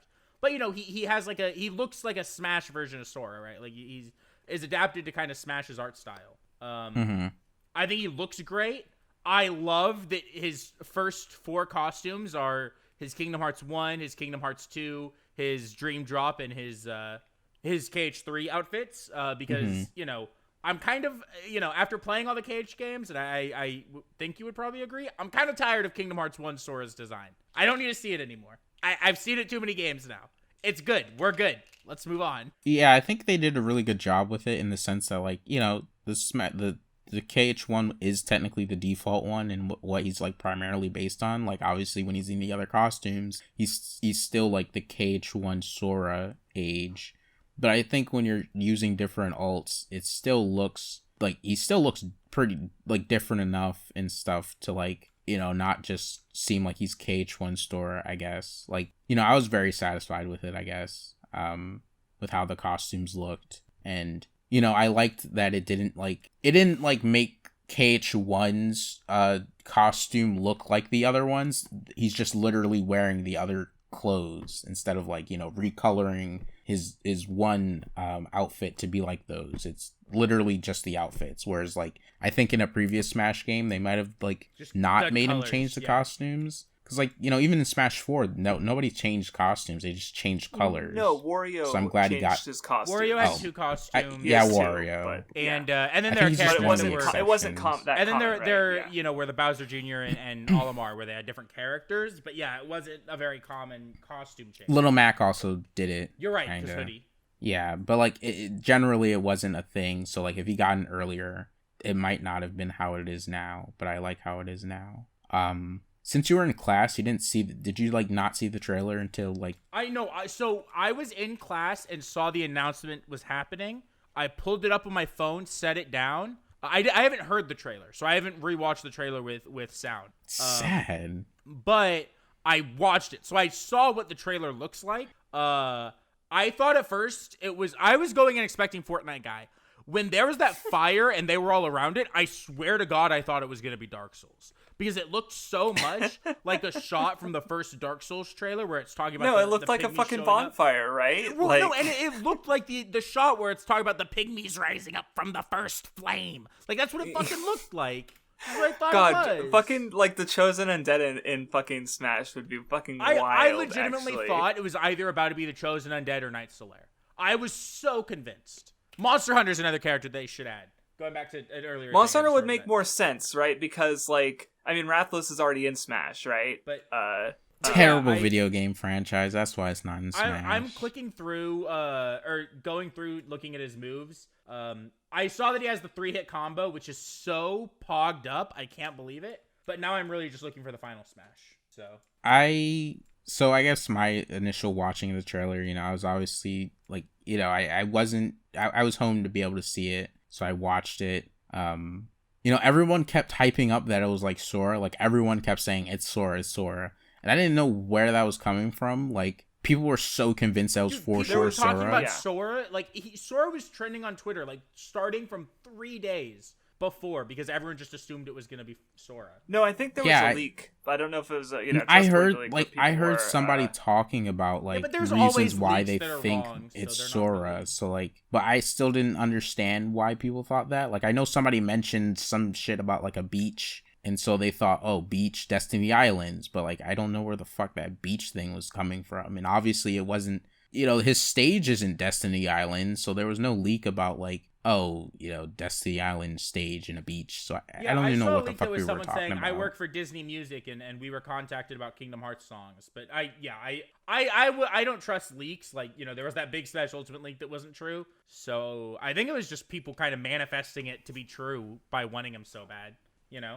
But, like, you know, because people kept saying it, like, part of me went in watching and was, like, I was a little nervous, because I was like, you know, I didn't think it was going to be slow or anything, but everybody keeps saying it, so I'm thinking about it, and it's like, you know, my heart's beating a little bit before the thing starts, because it's like, you know, I kind of want it, but I you know, I don't want to, like, think it. Like, I don't want to, like, you know, but then I watched it. I almost screamed. When the fucking Mickey Mouse keychain showed up, I almost screamed in class. I couldn't believe it. I was so excited. Yeah, I was so into it. And when, like, Sora appeared out of the thing and, like, the, you know, Simple and Clean started playing, I cried. I've never cried at, like, a Smash reveal trailer. The trailer? Oh my god, I gotta watch it now. Well, it's not the song, but it's the instrumental. Okay. And, like, you know, just seeing, like, Sora, like, flying around, like, looking all happy and, like, you know, like, it really got me. And I think it's, like, probably one of my favorite reveals. Maybe I think, like, nah, it's definitely my favorite reveal, I would say. But there's other really good reveal ones. Was close. Probably like Greninja and Smash 4 or something. I thought a lot of the Little Mac trailer. I also like the Link versus Pit. Like, that was really fucking good. Yeah, the Palutena trailer. I was gonna say that one as well is really fun. I think the Smash 4 reveal trailers are clear of the Ultimate ones. Oh yeah, because they have different art styles in a lot of them. They're super sick. Yeah, I agree with you 100%. Yeah. This is my favorite reveal since Mega Man, because I've always been a big Mega Man fan. I remember popping the fuck yeah, that one was so good too. When they revealed Mega Man, I lost my shit. So this is my favorite reveal since Mega Man, by far. Smash 4 trailers are really good, actually. I kind of am. They're really good. But, yeah, I really liked seeing Sora, because, you know, I did just play all of the games, so I was super into it. And, like, when I was watching it, I just didn't predict that I would react that way, because I thought even if a character I like got in, I don't think I would care, because it's like, you know, I haven't really been having fun playing any of the DLC characters. Like, I have the Fighter's Pass, and I try them and stuff, but I'm not, like, into them. So even if a character I got in was there, I don't think I would care, but I did. So that was neat. Sometimes it pays off to be a hater, because then when you win over a hater, you know you've won. You know you've done something really good, and it feels really good to be a hater proven wrong sometimes. This guy can never die. His recovery's insane. I mean, maybe you missed it, but he's also, like, really light. I did see the light part. I watched a little bit of it, but then it was like I was out of class and I was walking, and I'm not going to hold it on my phone while I'm walking. I mean, so from I did what see I've how seen, light he is, which is admittedly very little, a lot of the DLC characters have crazy recovery, so, you know, which I think makes sense considering Edgeguard is a lot of the gameplay of Smash, so like making it so that it's easier for characters to get on just makes that part of the game more emphasized. Like I guess both Terry and Kazuya have pretty dog shit recoveries. I was thinking like Sephiroth Joker. Sephiroth is good. Joker's good. Banjo's is pretty good, but not great. Heroes can be really good depending on the situation. Yeah. I think Heroes is fine. I don't think it's like... No, I don't think Heroes is bad. I think Heroes can be phenomenal, and it can also... I mean, Hero can have a free recovery, right? He can literally just come back to the stage for free, depending. You know what I mean? Yeah, like if he gets Zoom, but... That's what I mean, though. It's like, it's, it's not super, for sure. But I did see... I love that his basic attack is the 3-hit combo. That's super cool. I do think it's a little dumb that, like, his... Like, I wish his moveset wasn't only based on KH1. Like, I still think he's fun, and I'm still excited. Well, I don't know if he's fun. I haven't played it, but I'm pretty sure Sakurai said at least that it was supposed to be mostly based on KH1. Like a counter from KH2, but it might be mostly based on 1. I mean, the thing is, a lot of these moves are moves that are in other games. Like, the 3-hit combos in them all. Counterattacks in a lot of Sonic. Yeah, like I'm not worried about it, but I kind of wish he just let himself use moves from everything and didn't like try and specifically be KH1, because I do think he'd be even more like crazy if he was like if they were looking at KH2 and KH3, you know? Yeah. But it is what it is. I'm still excited for him. The fact that Song List is only from KH1 is really sad. I'm sad that they don't even have like Simple and Clean or like Sanctuary or anything like that. I understand that because I don't even think Disney has the rights to those. I do think it would be obviously great if they could get Simple and Clean or Don't Think Twice or whatever. But there are KH songs that like I think should have been in Smash, and like I remember talking to a friend about like if Sora was in Smash and like going through some of the songs, and there were songs that we like both agreed like are absolutely songs that should be in Smash if it's ever done, right? Like I would say I think Rage Awakened should absolutely be in the game. Sora's theme. I would love if Roxas was in it. I think Roxas's theme wouldn't fit, but like fit the battle version of it would, and Roxas's version could get an arrangement. But I definitely think Sora's theme should be in it. I definitely think there's no reason Rage Awakened isn't in the game at all. I do think the track list is a little disappointing. But I also think his like Final Smash is kind of lame. I'm trying to find it here. When does he use it? Here it is. It's not like I use Final Smashes anyway, though. Oh, no, that's sick. He locks them. I love that. I think it just like... I mean, it's probably just the general like Smash Ultimate way Final Smashes are that disappointed me. That's just like so fucking fast that it's like, okay. I mean, it'd be cooler if it was a little bit longer, Yeah, but whatever. You know what? You're right. I wish Meteor was the full version of Meteor from Final Fantasy VII. I wish it was the 3-minute long video every time. Nothing would make me happier. I kind of wish that whatchamacallit, Sora's Final Smash had like Riku in it or something. If I were to pick anything, I know there's no way no shot they could make it happen. I would want it to be a Trinity attack. Mm-hmm. I would want it to be him. Well, I'm saying Riku more because like I acknowledge that they wouldn't get Donald or Goofy or anything. Yeah, so, like they could do their they could do like their attack from the end of KH2 or their one that what would be great, the move that they essentially get in Dream Drop, right? Like their big duo move that they use in Dream Drop and then in 3 would be super pog. But yeah, I mean, no Sora's theme is really sad. No, and the worst part is I don't know if you saw this.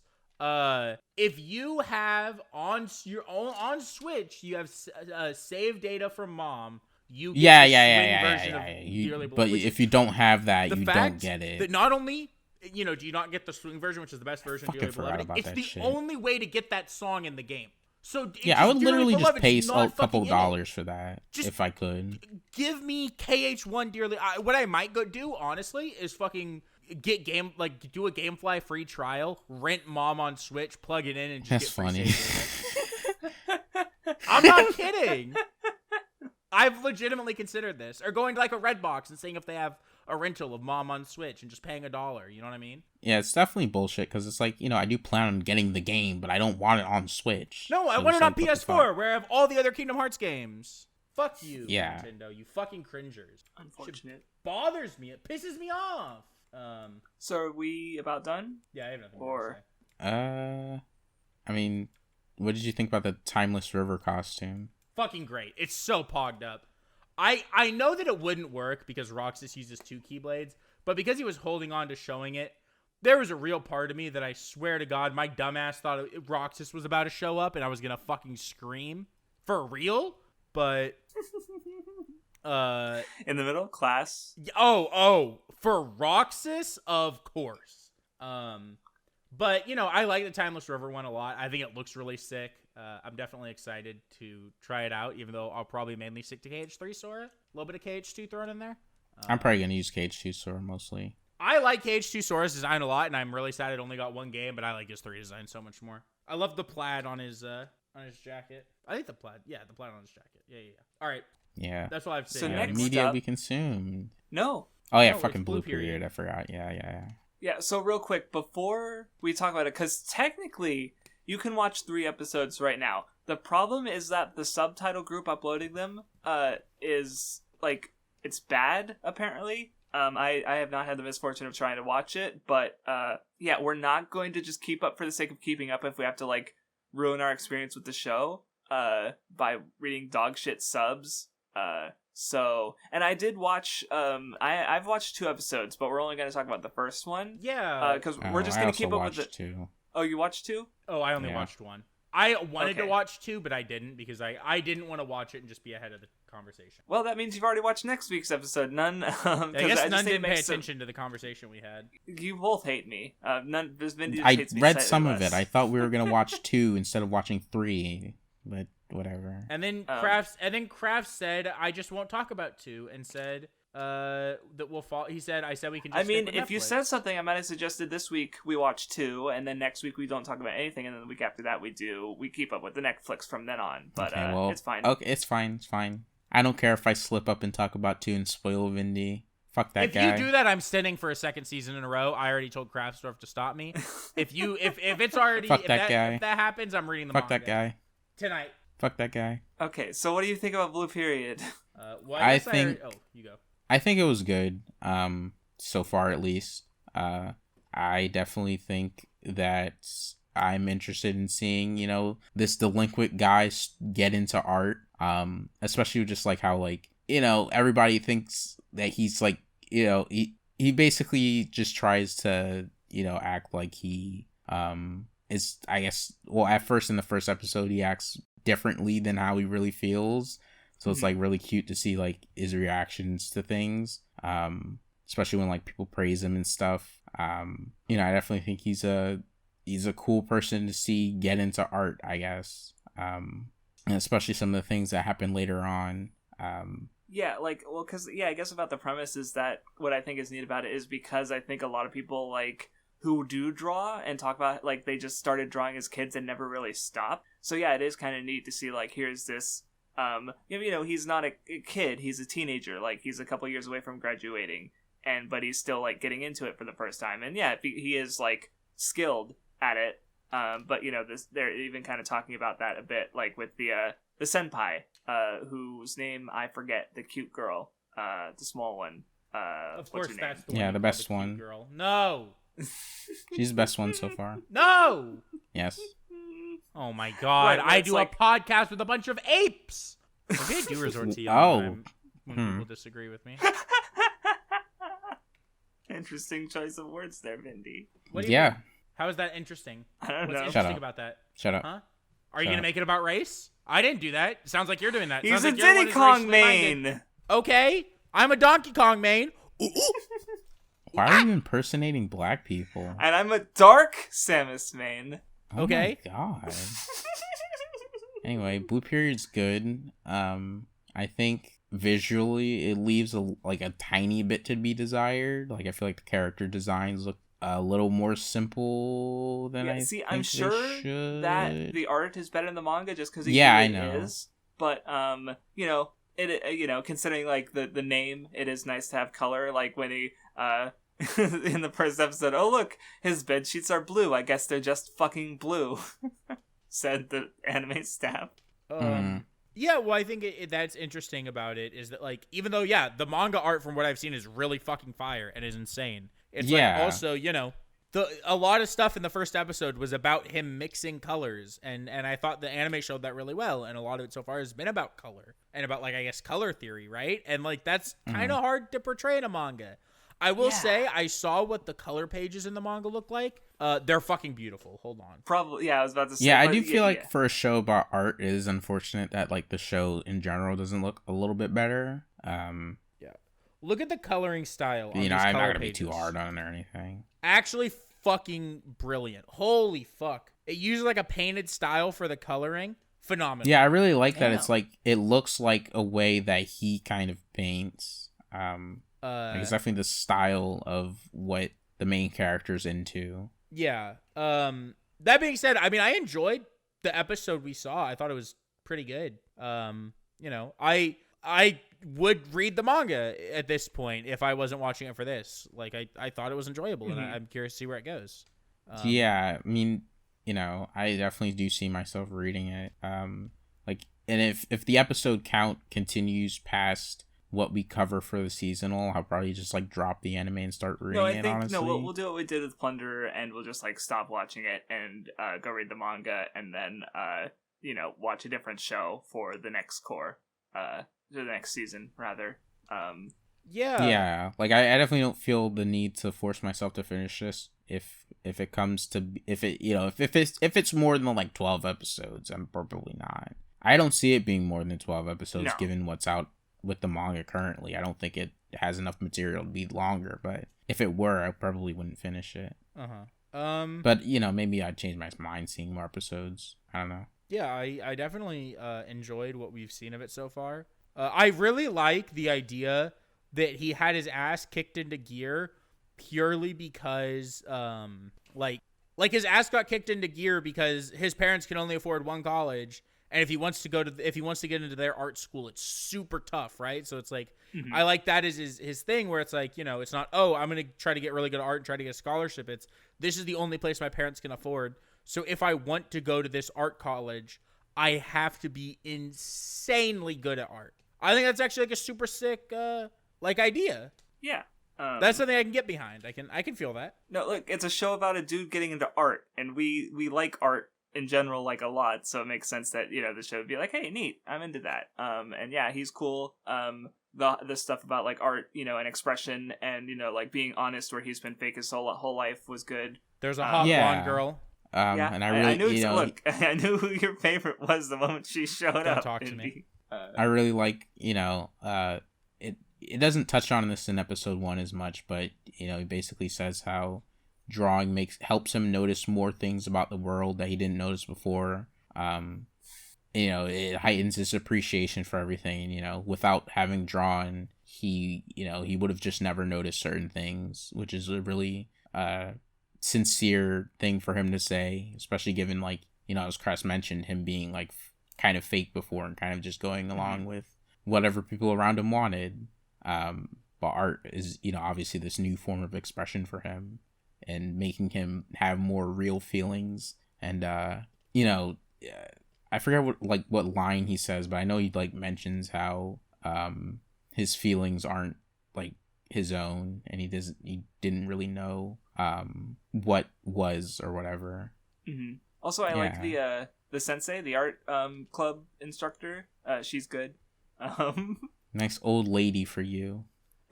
Look, I thought it was funny when his friend was talking about, like, oh yeah, favorite view, I'll draw my girlfriend's tits, and she's like, yeah, go for it, dude, draw some fucking honkers, draw some fucking badonks, draw some, like, she's, I don't know, I thought it was funny. Let me see him jiggle. She just wants him to do his best, I guess, I don't know, and you know, Yoguchi did, so it worked out. But yeah, it was a good episode, I liked it, and I'm really looking forward to talking about episode 2 next week, because I like that one more, I would say. Yeah.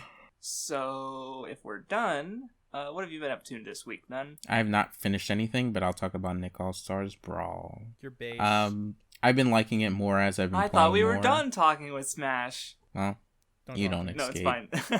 I had to. Well, I've been just liking it more. This is the one episode that you decided to talk about this game. True. Like, it's just well, funny. it came out on Tuesday. I know, but still. SpongeBob.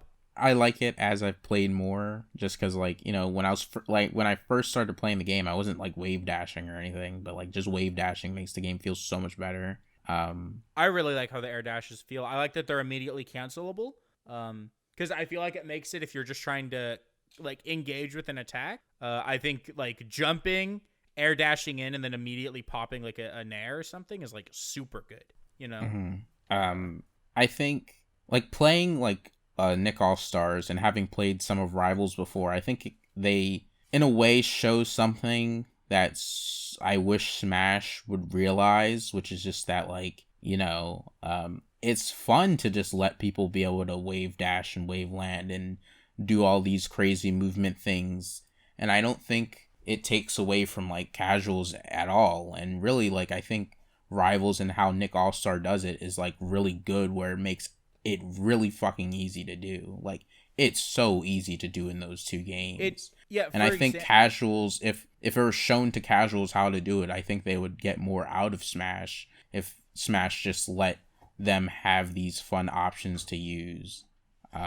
Yeah, well, for example, in for Nick All Stars, right? The best way to wave dash is not the way you wave dash in Melee, right? Like in Melee, to wave dash, essentially you have to angle it down into the corner, jump, and then after, like, before you reach too much height, but after you finish your jump squat, you and like enter the air, that's when you air dash down, right? So it's not I actually don't think wave dashing is hard in Melee, but it's not as easy as it is in Nick All Stars, where all you have to do is hold straight left or straight right and press jump and air dash at the same time, and you'll wave dash halfway across the stage. You just press them at the same time, which just makes them so easy. And it's like, I feel like Smash, realistically, they should just make these things a lot easier to do instead of taking them out the game. And you know, and I feel like it's just like, it makes Nick All Stars and Rivals like really approachable and really fun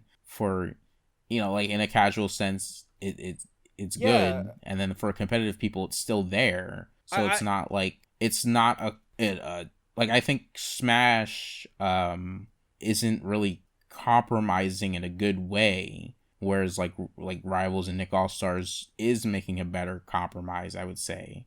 And Nick All Stars makes combos so easy. Hitting like a 5-move combo is so easy in Nick All Stars. You know what I mean? Like hitting like a really crazy combo, like even like zero to deathing people, doesn't feel that hard in the game. Sometimes you can just do it. You know what I mean? And I definitely think that it's a lot harder in any Smash game to do because the game kind of isn't designed super well around it. Well, that part I personally don't think is a bad thing. No, I don't think it's a bad thing either, but I think options, it is fun to play Nick All Stars and just hit these crazy, you know, combos, just for kind of free. Like, it's really fun. Yeah. I also think that like for what the characters are, they're pretty well done. Like, I would definitely say, since there's more, like, you know, there's the light attacks, there's the heavy attacks, and then there's also, what do they officially call it? I didn't watch any of the fucking things. Like, Sorry. They're, like, light attacks, heavy attacks, and what's the third one? Specials. Just like, special, yeah, okay.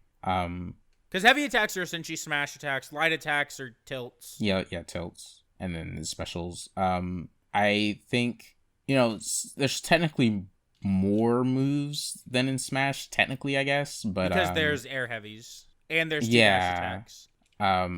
So I think I can't be like too hard on it, but I do think one thing that's a little I don't prefer is kind of how every character's up tilt and like every character's up tilt and like every character has like a spike that are very, very similar. Like, everyone's up tilt is like basically the same arc and like sends you up in the same way. So like they're all like kind of too similar in that sense. And like, definitely is something that they I all noticed. kind of combo into each other. The move and like I do think it makes for I do think it makes for a fun game, but I also think all of them being the same in that way is like kind of off, I guess.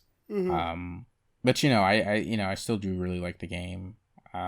and as Vindy said, it's so easy to get combos in that game. And it's also just like really fast. It really does feel like it just kind of, I definitely think it is. At least from what I can tell. It gets blistering. And I just think it's so good that it just lets people do anything. Like I feel like it like just achieves being like a really crazy casual party game by having these technically really, like, people would view wave dashing and wave landing and all these things as competitive things, but with how Nick All-Stars does it, it's more of a casual thing, I would say, where the air dashes are all crazy and like really easy to use and stuff. So I think it just kind of makes me wish Smash would relax on how it is now, and just make those things easier to do. I think my favorite character to play in Nick All-Stars so far is probably SpongeBob. I really like SpongeBob. At first I was thinking like SpongeBob and CatDog, but I think I like SpongeBob a little bit more, at least currently. I really like April. I mean, she is just Captain Falcon, but I think she's really fun. I think, I do think the point people have about like no voice acting sucks. I was gonna say, I think that's my biggest problem with the game is no voice acting is really sad. Because if they had been I know it's hard, especially to get Tom Kenny and like all these other actual real voice actors. You know what I mean? Yeah. And I think you could have just grabbed voice clips from the shows, but I heard somebody talking about how they I don't like the wording was a little bit weird, but I get what they were saying. They basically said that they just don't have the rights to be able to do that. I guess that was my and first I could thought see is that the because like Nick All-Stars doesn't seem like a game that would have like a big budget or anything, especially for what these games usually are. Nick does seem to want to support the game though, because Nickelodeon, like the company, has announced tournaments and stuff already for the game, so they seem to care about it somewhat. I do think they'll care and really like maybe a voice acting would be an adventure. I just hope it gets DLC, honestly. Me too. And I do think that like visually some things could be a little bit better. Like I don't really mind the models or anything, but even with just like better like shading and like kind of lighting, I feel like it could make the game look nicer, but it's not really a big deal to me or anything. But I can tell how maybe they might not have had enough time in certain ways, or and especially with the voice acting in that way, they probably just didn't have the budget to hire voice actors or get the rights and things. Right. But yeah, it's a fun game. I do like it.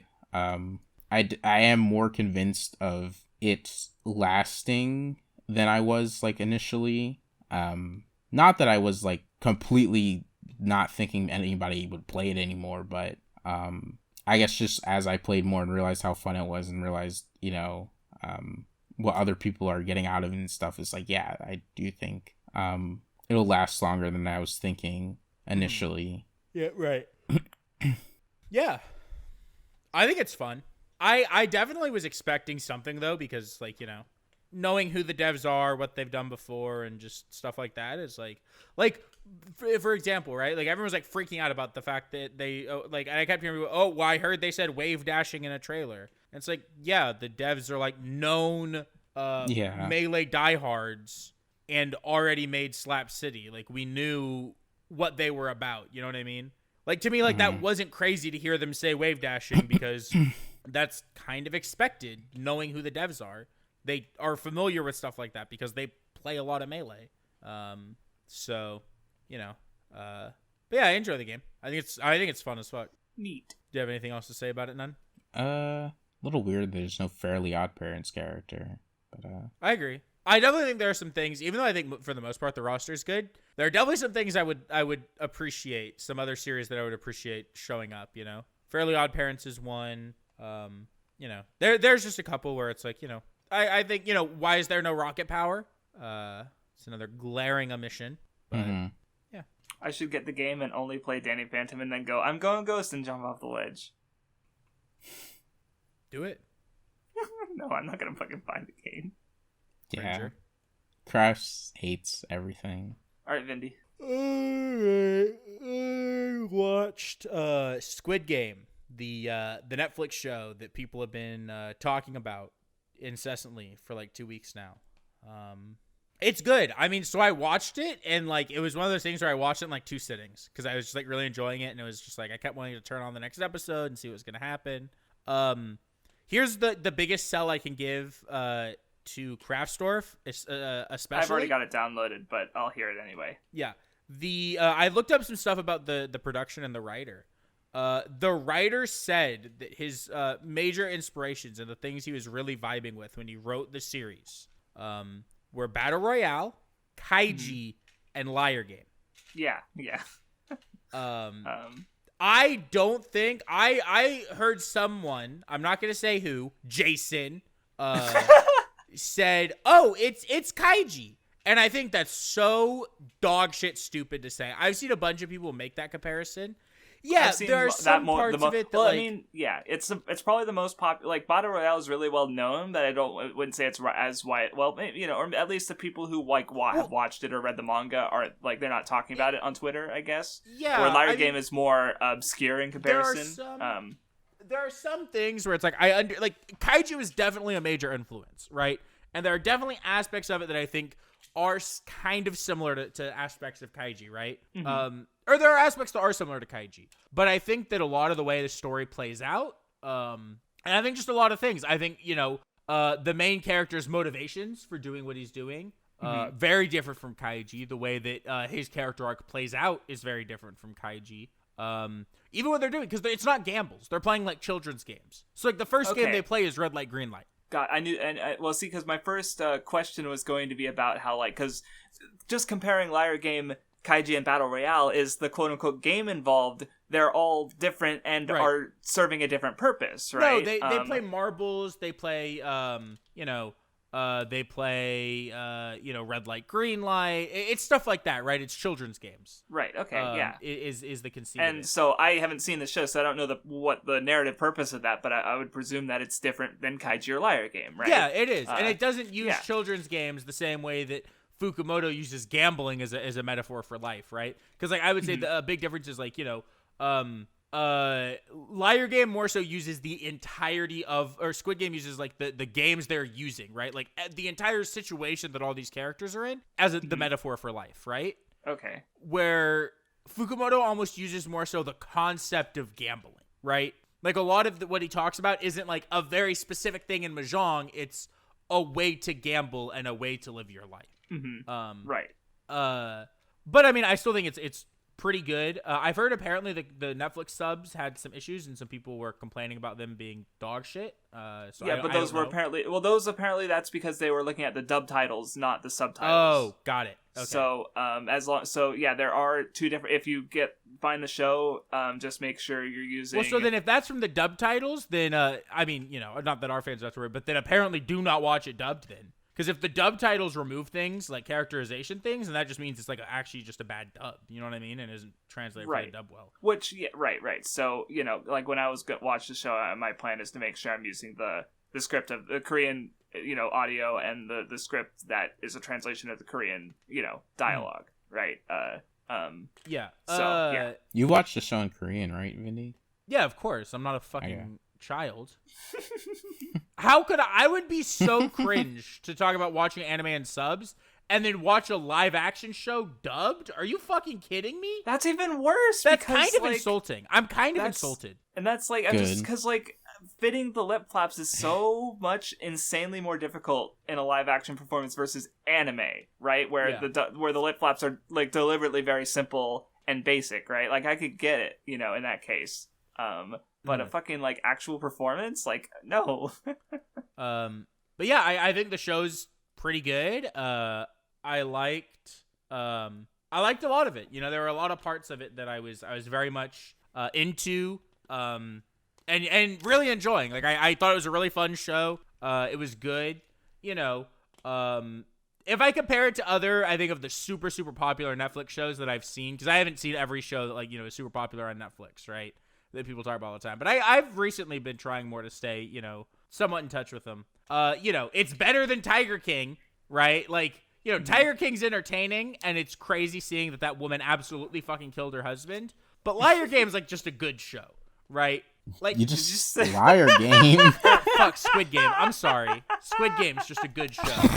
Vindy betrayed his team of thinking Liar Game is dog shit. You're right. You caught me red-handed.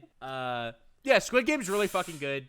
There's a lot of stuff that I liked, and something I like just in general about the fact that Squid Game is like number one on Netflix. You know what I mean? And has been for a while. Is this idea of people being more accustomed to watching things that aren't American, you know? Because I think there are a lot of probably really, really good live action series or movies or things like that aren't, you know, American. No, yeah, I've been kind of interested because, like, I use my drama list for cataloging the Toku shows I've watched, and they have a top list of, like, the highest rated shows of K-dramas and J-dramas, and you don't actually see, like, Toku, the platform is not primarily used for Toku. It would be like for using My Animalist exclusively for like manhwa almost, right? Yeah. Like it's not or the light most popular. novels. And even then, or light right? And even then, I'd still say those are more popular on Mal than Toku is on my drama list, right? So there's a part of me that's interested in those dramas. Like, what is the number one highest rated, you know, show, and like how good is it to be this rated on the site, right? Like. Just because like with anime, I know, right? I know Full Metal Alchemist. I've read the manga. I get it, right? I know why people like it. But I don't know anything about J or K dramas, so there's probably lots of good ass shows out there, right? So I get where you're coming from at that, because I feel the same way. So I'm happy to see that it makes it really popular. You know, it's an enjoyable show. I definitely recommend it to anyone listening. You know. And yeah, especially if you like the things that it's taking influence from, because like, you know, I would say reverse. If you've seen Squid Game and you liked it, you'd probably like Kaiji. I don't think it's good or helpful to either series to say Squid Game's just Kaiji or Kaiji's just Squid Game. They're pretty different in a lot of ways. But you know, there are some similarities almost in the way that you know, they're kind of structured, and you know, the way that it's kind of these like simple things taken to these, you know, simple games taken to these very extremes with people's lives on the line, you know, like that kind of thing. So yeah, neat. I will be watching it at some point. Me too. Oh, cool. So yeah, to prep everyone, it's 9 episodes, I think, and they're hour long. They're all about an hour long. They're not all. Episode 8's 32 minutes, but every other one's 57 to 62 minutes long. A fucking hour, right? Yeah. Like I got right. Like they're not the exact, which is something that I like about streaming service shows nowadays. They don't all have to be, you know, 23 minutes long to account for a half an hour runtime or whatever, right? Maybe sometimes an episode is only 30 minutes because that's all that you have for that episode, and maybe one's 64 minutes and one's 57. Like, I think that's a really cool thing that we're starting to see with streaming service shows, where I think people are starting to realize, you know, oh, we don't have to just do 42 minutes because that's what we're used to in television. We can do just straight an hour, or we can do, 48 minutes because that's how long the episode is. I think it actually makes for better TV. Yeah. So anyway, a little while ago, I finished the first season of Major. So I went through the sports series this week. For now. For now. No, well, I'm sure. Yeah, you started. How far are you actually? Episode 1. Hot teacher though. She is.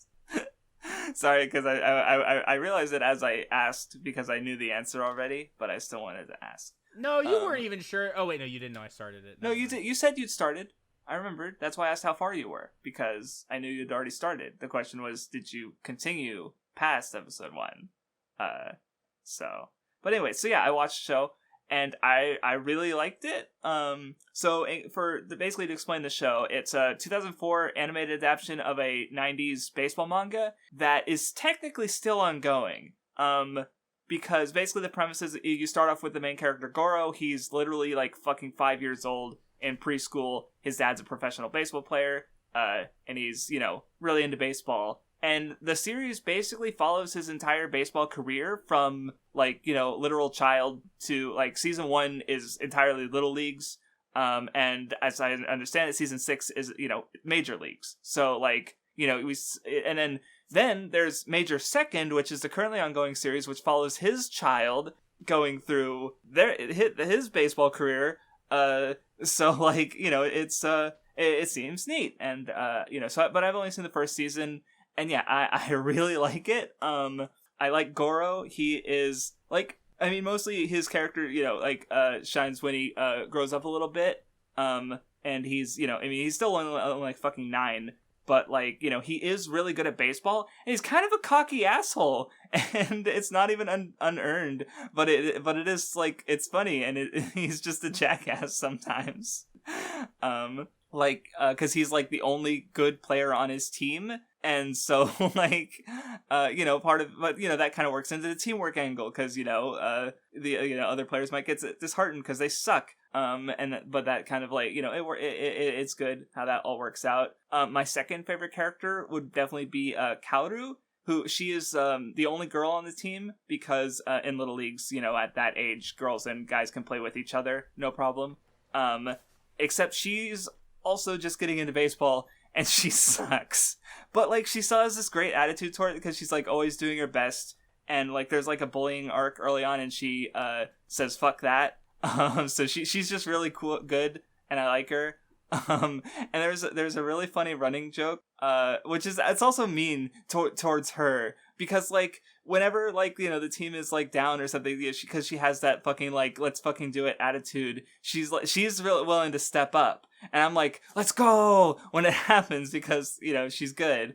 But no one else has faith in her at all, because she does suck. So, like, when I'm, like, sitting there, like, yeah, let's fucking go, and then everyone's like, okay, pack it up, we lose, and I'm just like, you motherfuckers, like, they're just so mean and toxic to her. She's doing her best, leave her alone. Yeah, I liked it. Some of the matches, I think I liked every match, but it was especially kind of neat, like, because early on they were kind of asymmetrical. Like, the first match they play is against fucking adults. So that was kind of neat to see work out. And, I like the gradual arc of things going so far, and I'm looking forward to eventually starting season 2. And I'm also looking forward to seeing, how Vindy feels about it when he catches up to where I am, I guess. Hot teacher. So, she is. That's my biggest takeaway from episode 1. Hot teacher. Yeah. Anyway, I think that about covers it. All right. Thank you guys for watching this once again episode of the Weeb Club. Yeah. See you next week.